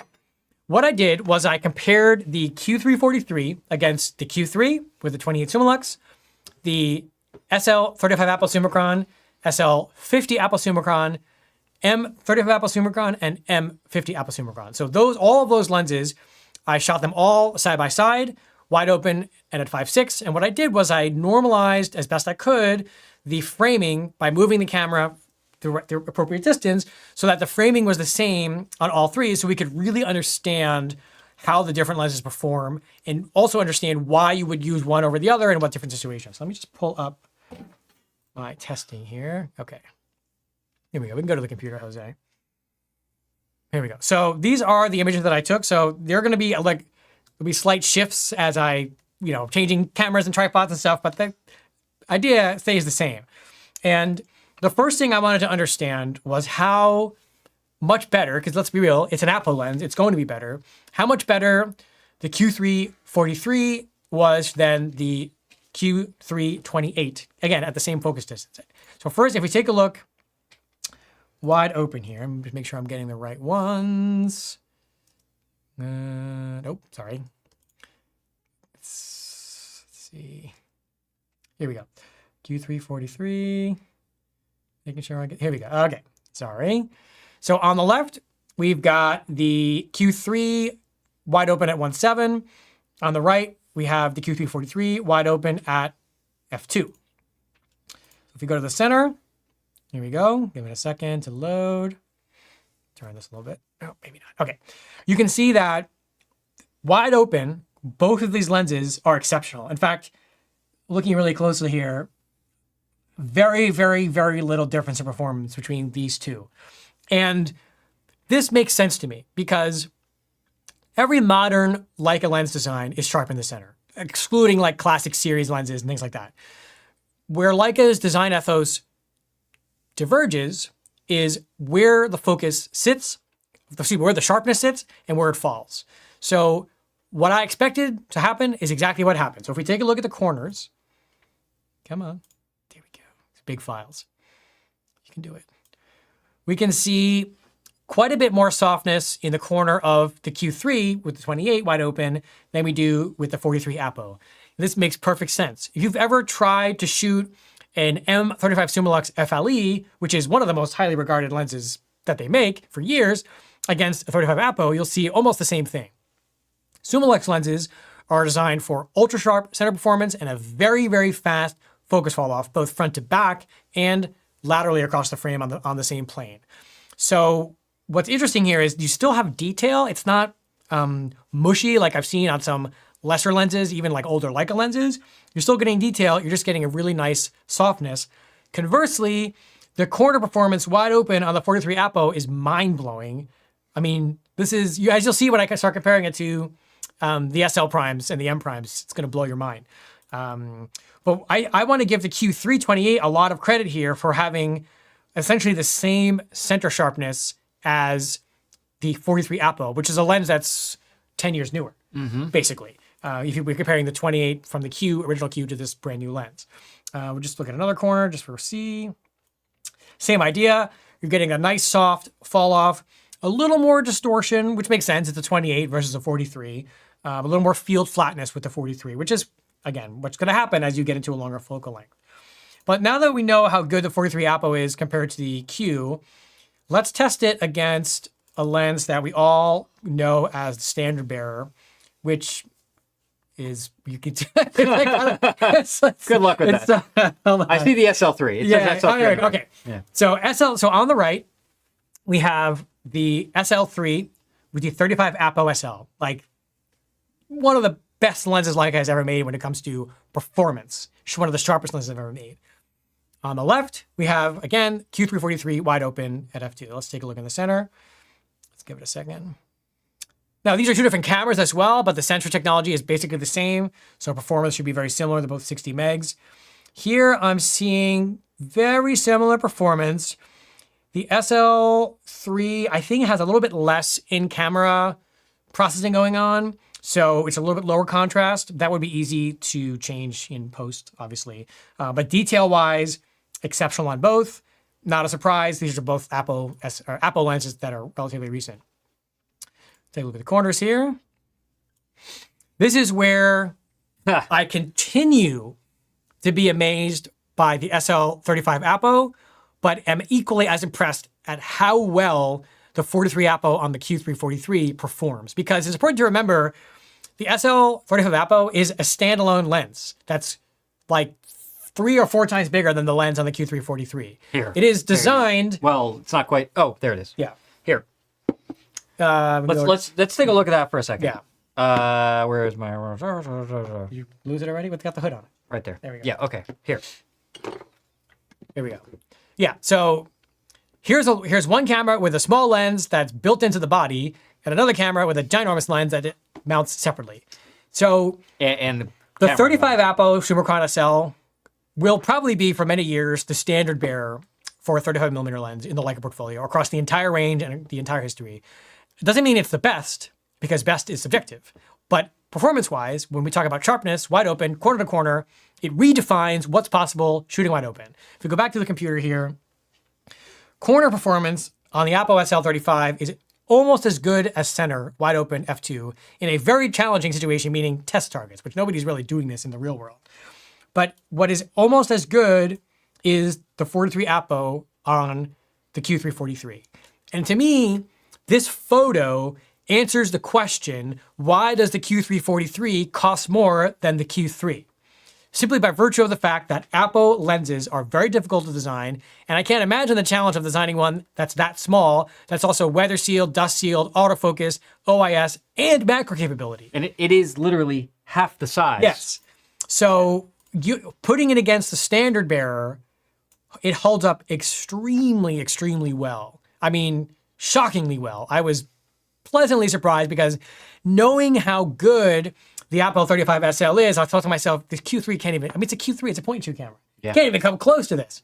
And yet here we are looking at this image and I'm saying to myself, it's got a little bit more vignetting, which is kind of nice because I think people will do more portraits with a 43 than the 35. Obviously that can be corrected very easily, but this is not, like there's no, I mean, I'm equalizing exposures and stuff, but I'm not changing vignetting or anything like that.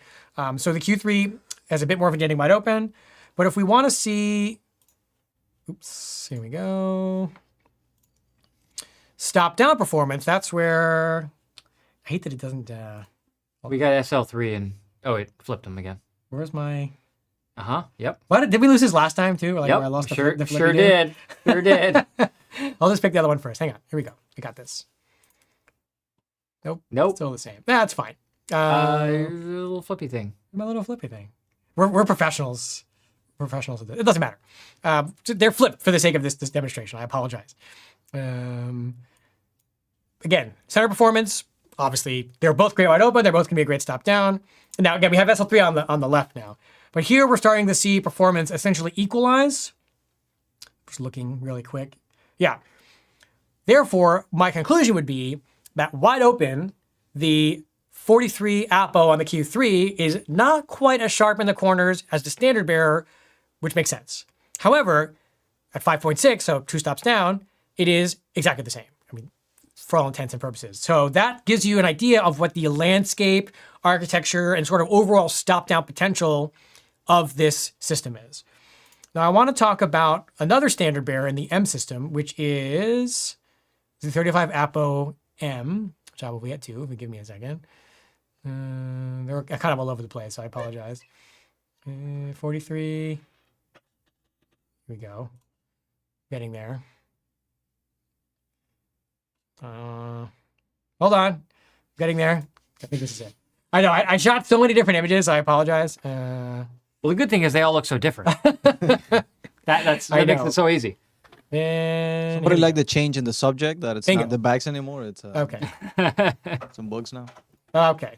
There we go. Thank you. Bags and books. Thank and books you and for your bags. patience. On the left, 35 APO-M, wide open at f2 on the M11. On the right, Q343 with the 43 APO wide open. Let's take a look. Start in the center. Pretty much the same center performance. What are you doing over there? Yep, I'm doing a visual example. Anyway, pretty much the same center performance, exemplary. No surprise there. Let's take a look at some corners here. Here is where the 43 APO shines. Whoa. It is sharper in the corners wide open Holy than cow. the 35 APO-M, which makes sense to me, both from a design perspective, being the fact that it is a lens that is designed integrated into the camera body so they can get away with that, but also because M lenses are designed to be a little bit more M-lensy, which is a faster focus fall off from the center outward. So I think on the SL, one of these episodes, I said a scenario where somebody says to me, well, I want the sharpest lens. I want to get a 35 APO-M. I said, well, no, you should get a 35 APO-SL Right. and an SL3 because that lens is the standard bearer.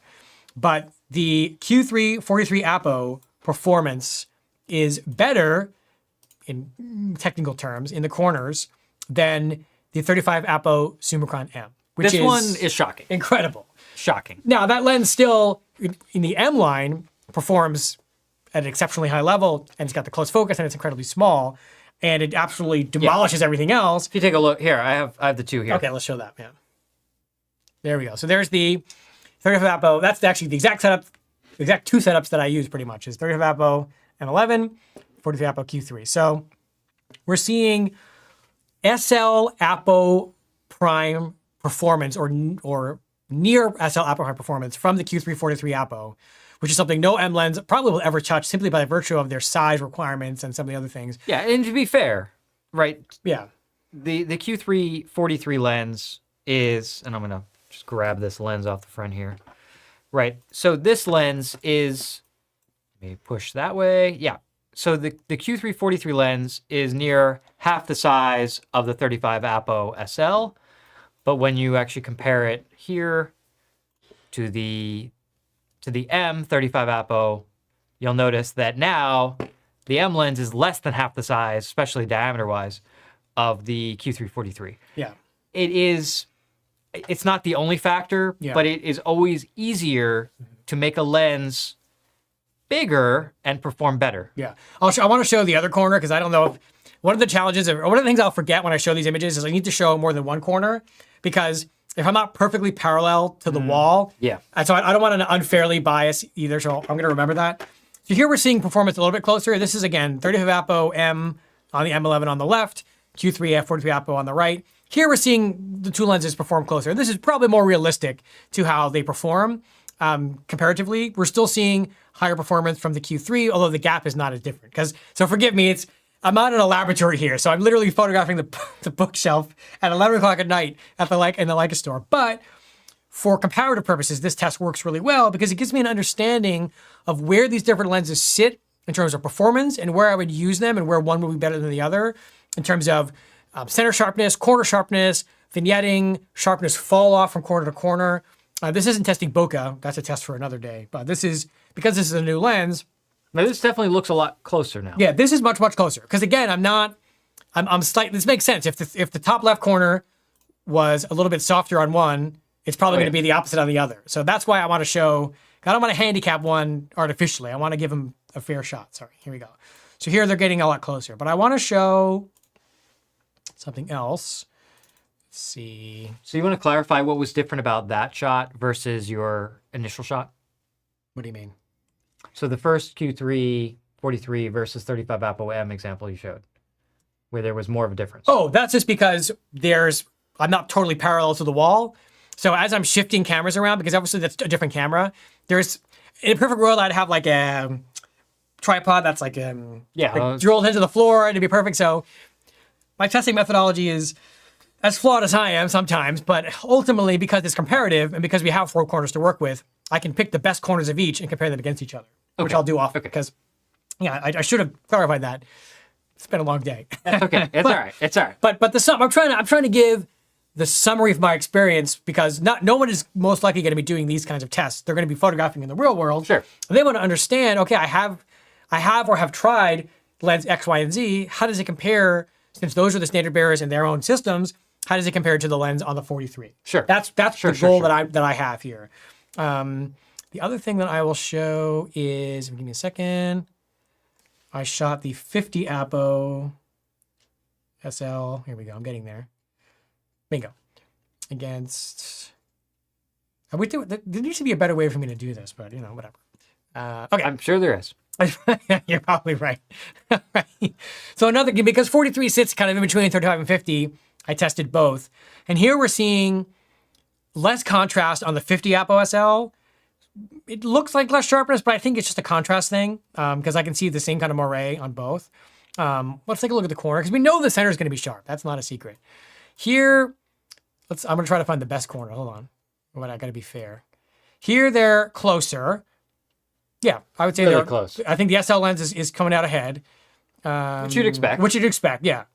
Here we go. Yeah, okay. This is very similar to the 35 APO-SL comparison because all of the APO-SL primes are pretty much the standard bearer in their particular focal length. Yes. But again, it's showing you how close this compact 43 millimeter lens can perform to these standard bearer sort of no holds barred lenses. I mean, it is mind blowing. And I think what you're able to do with the Q3 43 that you can't do with the Q3 with the 28 is shoot scenes that are pretty flat, like some architecture work, some landscape work, wide open, and expect and to have that same corner performance as you have in the center with the regular Q3 that you would get, which is the same exact thing that would happen with an M lens versus an SL lens. Sure. Very similar idea. The SL lenses, despite all things happening, continue to be the standard bearer for wide open performance. That's it. Went to a car show recently. I ended up socializing way too much, so I just talked and shot like 5 pictures. But I still wanted to play around with what the lens could do in the real world. Obviously, center performance. Give it a second here. There we go. Exceptional. Here I'm using a polarizer, so I don't have a hood on or I anything think like that front headlight is actually no, that one. Oh, here we go. Yeah, there we go. Yeah, there you go. Wow. Yeah. And obviously no chromatic aberration. No. I mean, you know, it's That look, nice fall off. Although, you know, this I'd probably have done better with an M Summilux because I think the corner's a little too sharp. Actually. right. It's a little tight. Yeah. This car was driving by, Okay. and I just grabbed a photo while she was driving it. So this is a original owner E30 M3, which is Wow. amazing. She's had this car. She got a European delivery in Germany. Wow. And you can see it nabbed the focus on because I put the focus point right here. I mean, So that was just quick autofocus. yeah, literally she's just driving by, not crazy fast, but probably 20, 30 miles an hour, and I'm standing back and just like grab the shot as she drives by. So Tack sharp. yeah, that's why the polarization isn't perfect because I couldn't adjust it. In time. And really nice fall off as well. Yeah, I mean, very pleasing. I mean, the color is beautiful. I think I don't know if it's coming through on the YouTubes, but yeah, you can see the very pleasing bokeh here. Mm-hmm. And this is my buddy's very heavily modified Supra. This was early in the morning, so I was just playing around with the light. Again, I sent him this photo, and he posted it on his Instagram in like 5 seconds. He There you just go. loved it. I mean, really, really nice fall off. And here I'm not super close to the car. I mean, I've got some distance to get that nice vertical shot, and I was very happy with the fall off. Again, you know, I probably would use a 75 Noctilux on an SL3 Right. for this normally. Right. But the Q343 did a good job. I think I'd probably add a little more vignette to it because it's just not enough naturally. But a Josh, few other. if Yeah. sorry, if I were to No. ask you, how would you shoot these same photos with the Q3 instead of the 43? Like, would it change a lot? Would you not even Oh, absolutely, take yeah. it? Well- would you like? Number one, I'd have to get a lot closer to fill the frame with the car. And you're going to start to get some wide angle barrel distortion just by virtue of the fact that it's 28. What would probably happen is I'd have to do a lot of cropping because I just wouldn't be getting that close. I'd also be getting less subject background separation because of the fact that the wider angle lens is going to have more depth of field inherently. For some of the situations, yeah, the corners, the softer corners would work for what I would want. But for this specific kind of photography, which is generally necessitating longer focal lengths, it would be tough to use the Q3 for this, I think. Yeah, it wouldn't be the same to just shoot the Q3 and crop than to shoot with a 43. Correct. Yeah, you're not going to get that nice compression. And then I went to Virginia a couple of weeks ago. There we go. No, Labor Day weekend I was in Virginia. I had the chance to check out the camera. Thank you, Leica, for letting me do that. And just did a couple snapshots, just wandering around. This is a absolutely crazy GT3 RS. Just trying to play around with what the camera can do. This is at f4. This is wide open. I really wanted to see what I could, like what the detail will be like wide open at distance, because it's easy to do close-up shots. Sure. And you can see just how good the detail of that sign is. Hopefully you can see that. I see it. And this is my friend Evan. Evan's actually doing a gallery show at the Leica store next year, so we'll talk more about him in a few months. But this was not a posed, thought-out portrait. This was, he was standing there in this dry lake bed thinking about something. I turned around and grabbed like 3 shots, and I called it a day. And I didn't even think about this photo because I was like, oh, it probably doesn't even come out because it's like just a casual grab shot. And then when I looked at it, I was like, that's pretty nice. Yeah, that's pretty good. Nice leading line there. The ability of the modern APO Leica lenses, whether that be M, SL, or now Q3, the ability they have that I love is the difference, sort of the ratio between how sharp the in-focus area is with how quickly it falls off to the out-of-focus area, makes the subject just jump out at you. And combine that with the compression of the 43. I mean, let's let it render for a second here. I warned him I'd be showing this on the show, so he's prepared. I mean, you can see like the detail, again, wide open, grab shot, autofocus. But look how he stands out against the background. Yeah, I mean, he just pops out. Great skin tone. Yeah, this worked out. And this would not have been the same with the Q3 with the 28. This would have been a lot harder to get this shot because I would have had to get a lot closer and it would have probably been, it wouldn't have looked the same. So just playing around, you know, this is another car photo. I love this shot. This shows you that you can get some nice bokeh out of the 43 if you are wide open and you have enough distance between the subject and then the things that are out of focus. Because these leaves were like right in front of my face. I was literally shooting through and that's, you know, I think this is something that we actually probably talked about this in the bokeh episode, right? Which is, it's a lot easier to get pleasing background bokeh.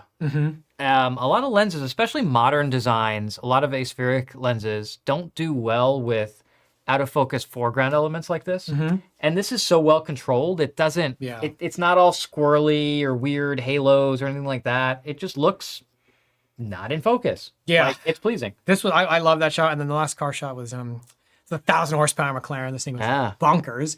And again, you know, this was a grab shot. They parked up their cars. There's these two guys that I know. They parked the cars up and they were just chatting. And I was like, oh, it's a cool angle. I'll take that.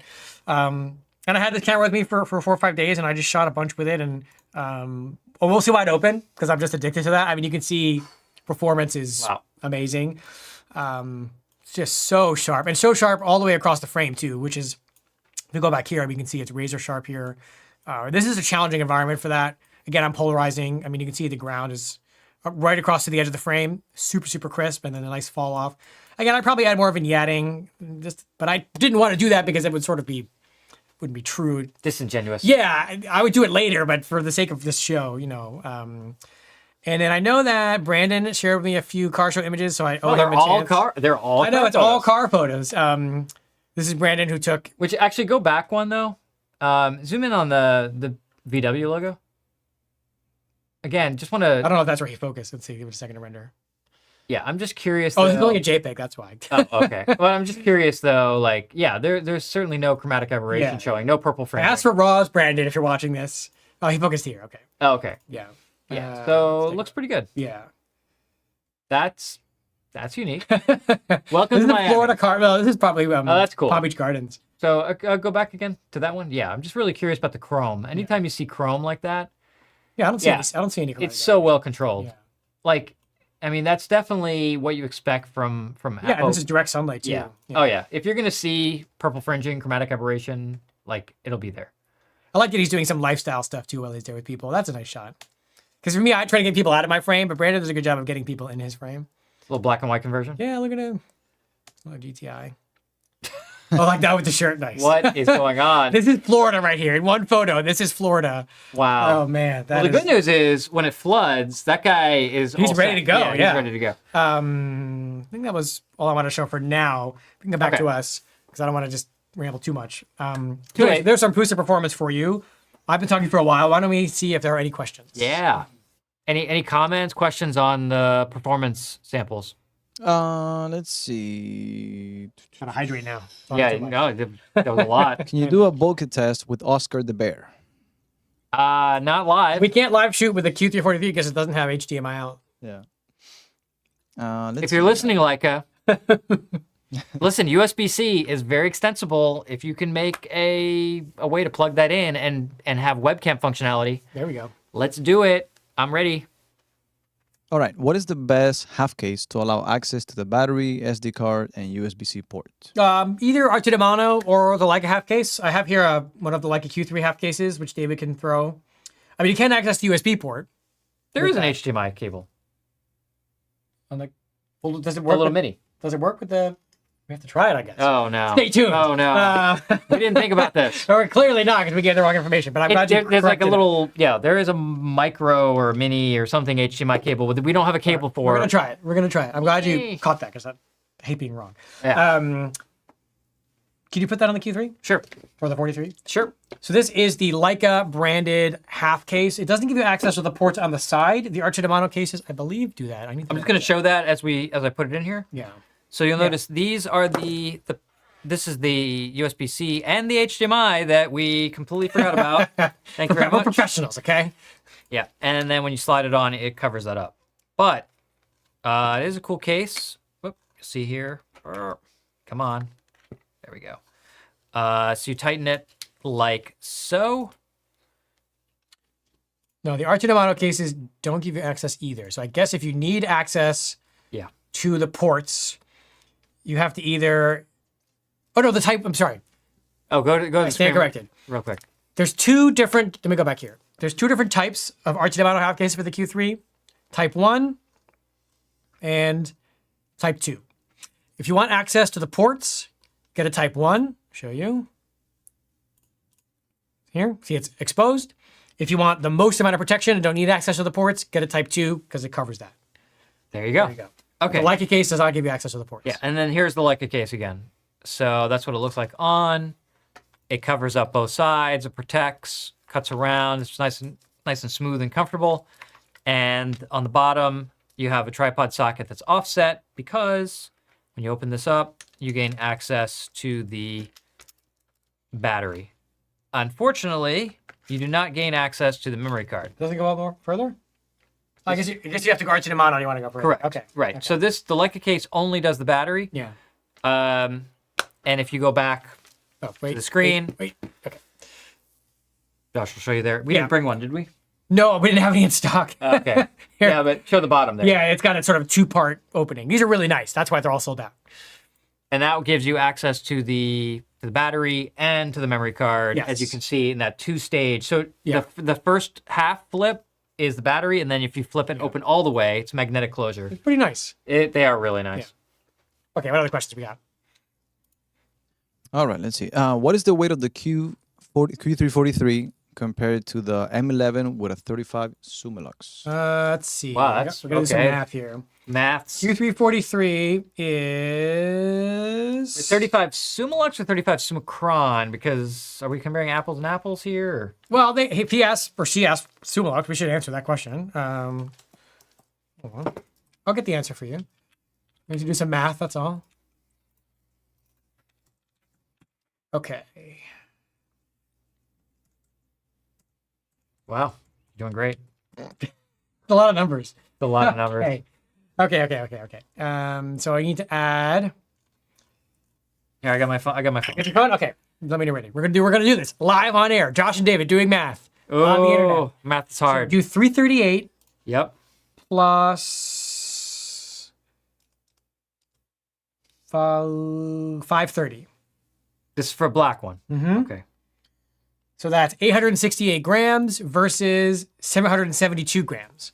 So it's just about 100 grams lighter than that combination. And of course, it doesn't include adding a VisiFlex 2, which Sure. you would need to technically have an EVF. So that's another 150 grams or something. So Yeah. it is lighter, to answer your question.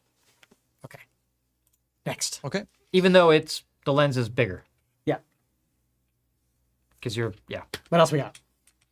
All right. Let's see. Okay. In your opinion, will this camera affect the used market prices for the M11?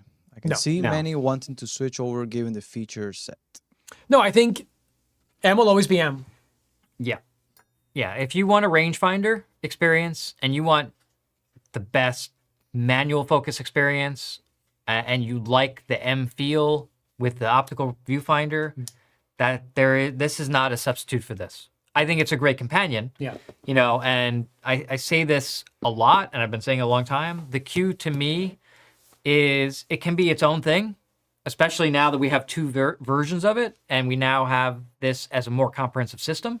But to me, a Q3, whether that's a Q328 or a Q343, are really good and cameras. If you have an existing M kit, the Q is a great complement to that because it gives you an autofocus camera, it gives you a weather sealed camera, and it gives you just more flexibility.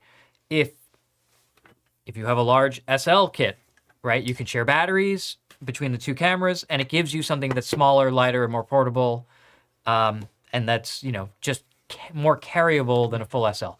So I always have said that the Q, especially the Q3 with all its features and amazing image quality and low light performance and dynamic range, etc., it really complements an SL kit, it really complements an M kit, and it does a great job standing on its own too.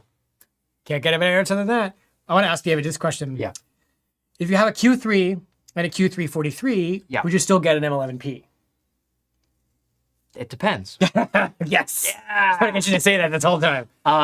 It depends what you like to shoot. Again, if you want that pure rangefinder experience, Or if you want to shoot with a 21 or a 24 or a 35 Summilux. right. So when you're getting into focal lengths, if you have a 28 and a 43, that's great. But I love the 21. Yeah. I still love my 18. Oh, you I gotta know, rub it I in, know. rub it I in, can't- rub it in.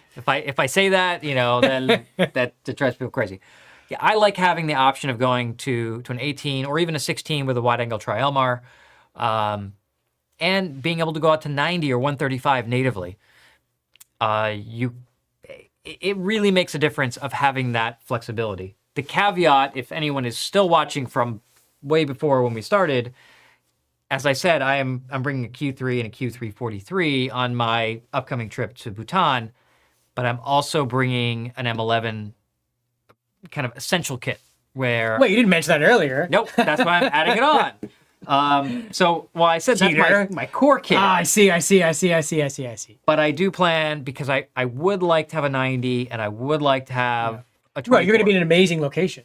I'm going, listen, Yeah. I have to fly 36 hours each way over 2 days to get to where I'm going. So Yeah, you're going to someplace amazing. if I'm going all that way, I'm not going to just take one thing. I just waiting for the call the night before, like, Josh, I think I'm bringing the SL3 also, and maybe like 6 lenses, and I know Nope. I know that's gonna happen. Nope. I ruled it out.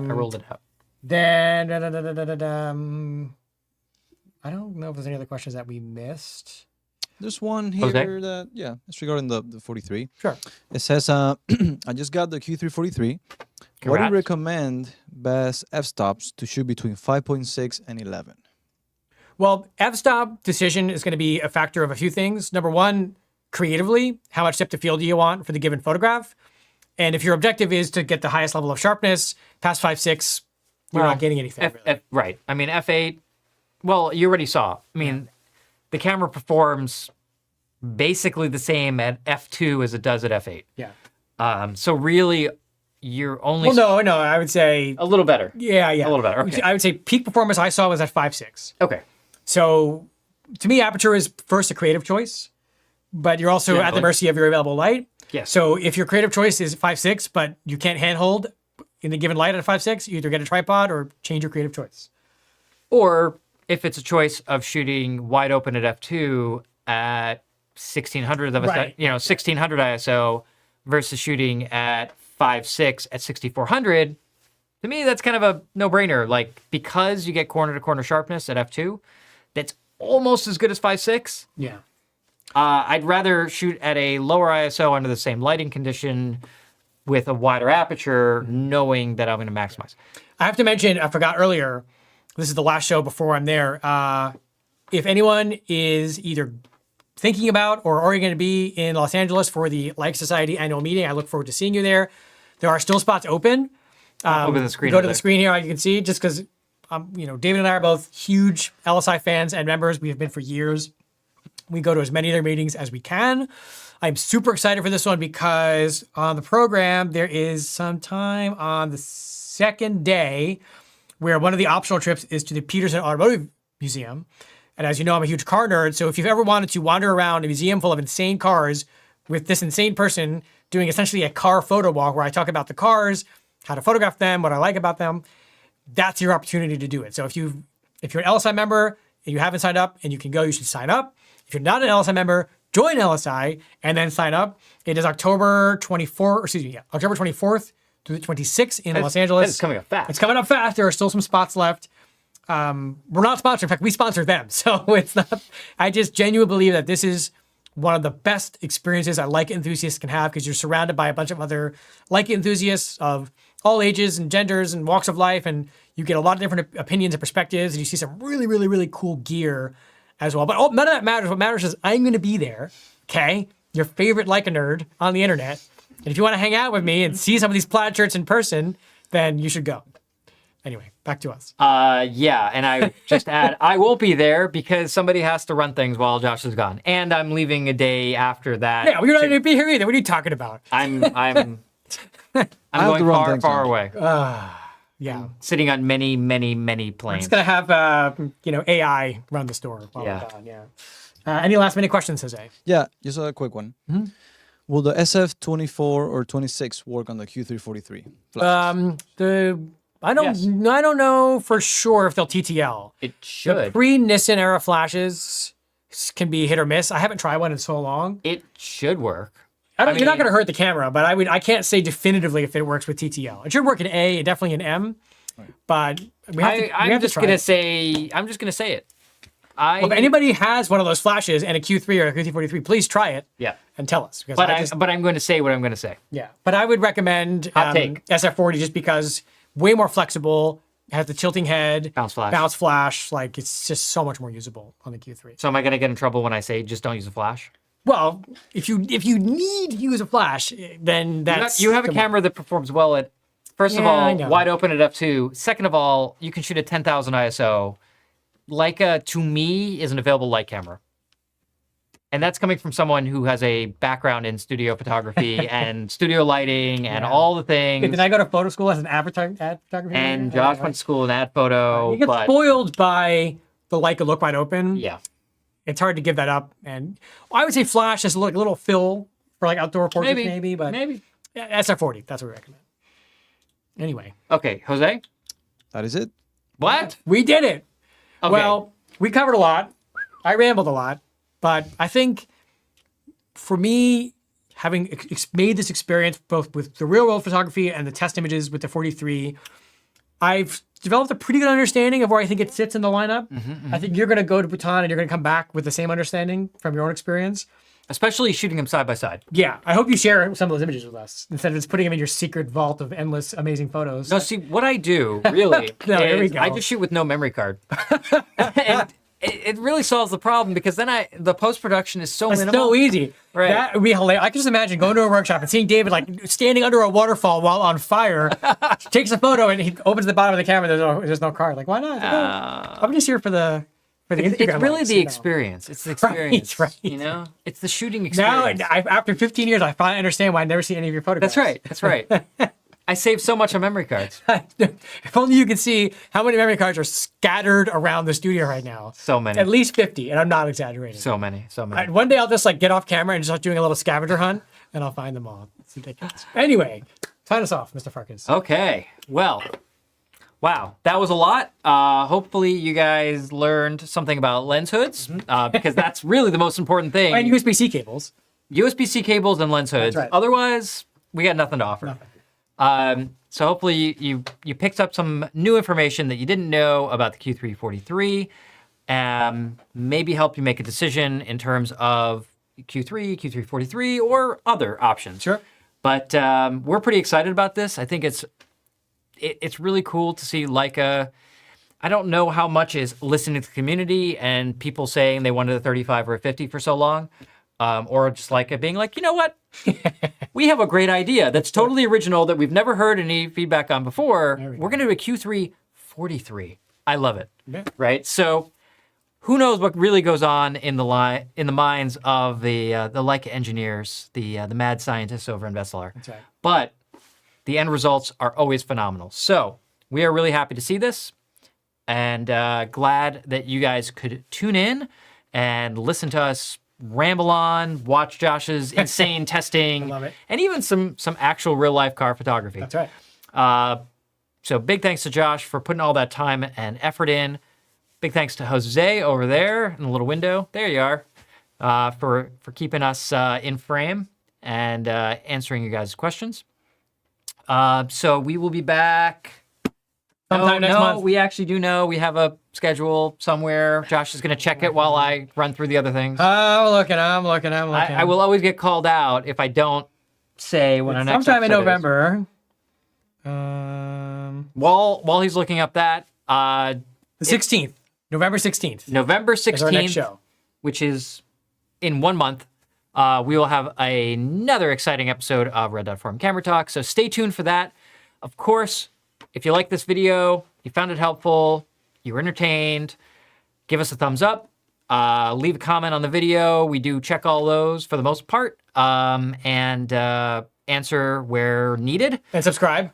Of course, subscribe and make sure to click the notification bell so you know when we post new content and you don't have to remember November 16th because random day.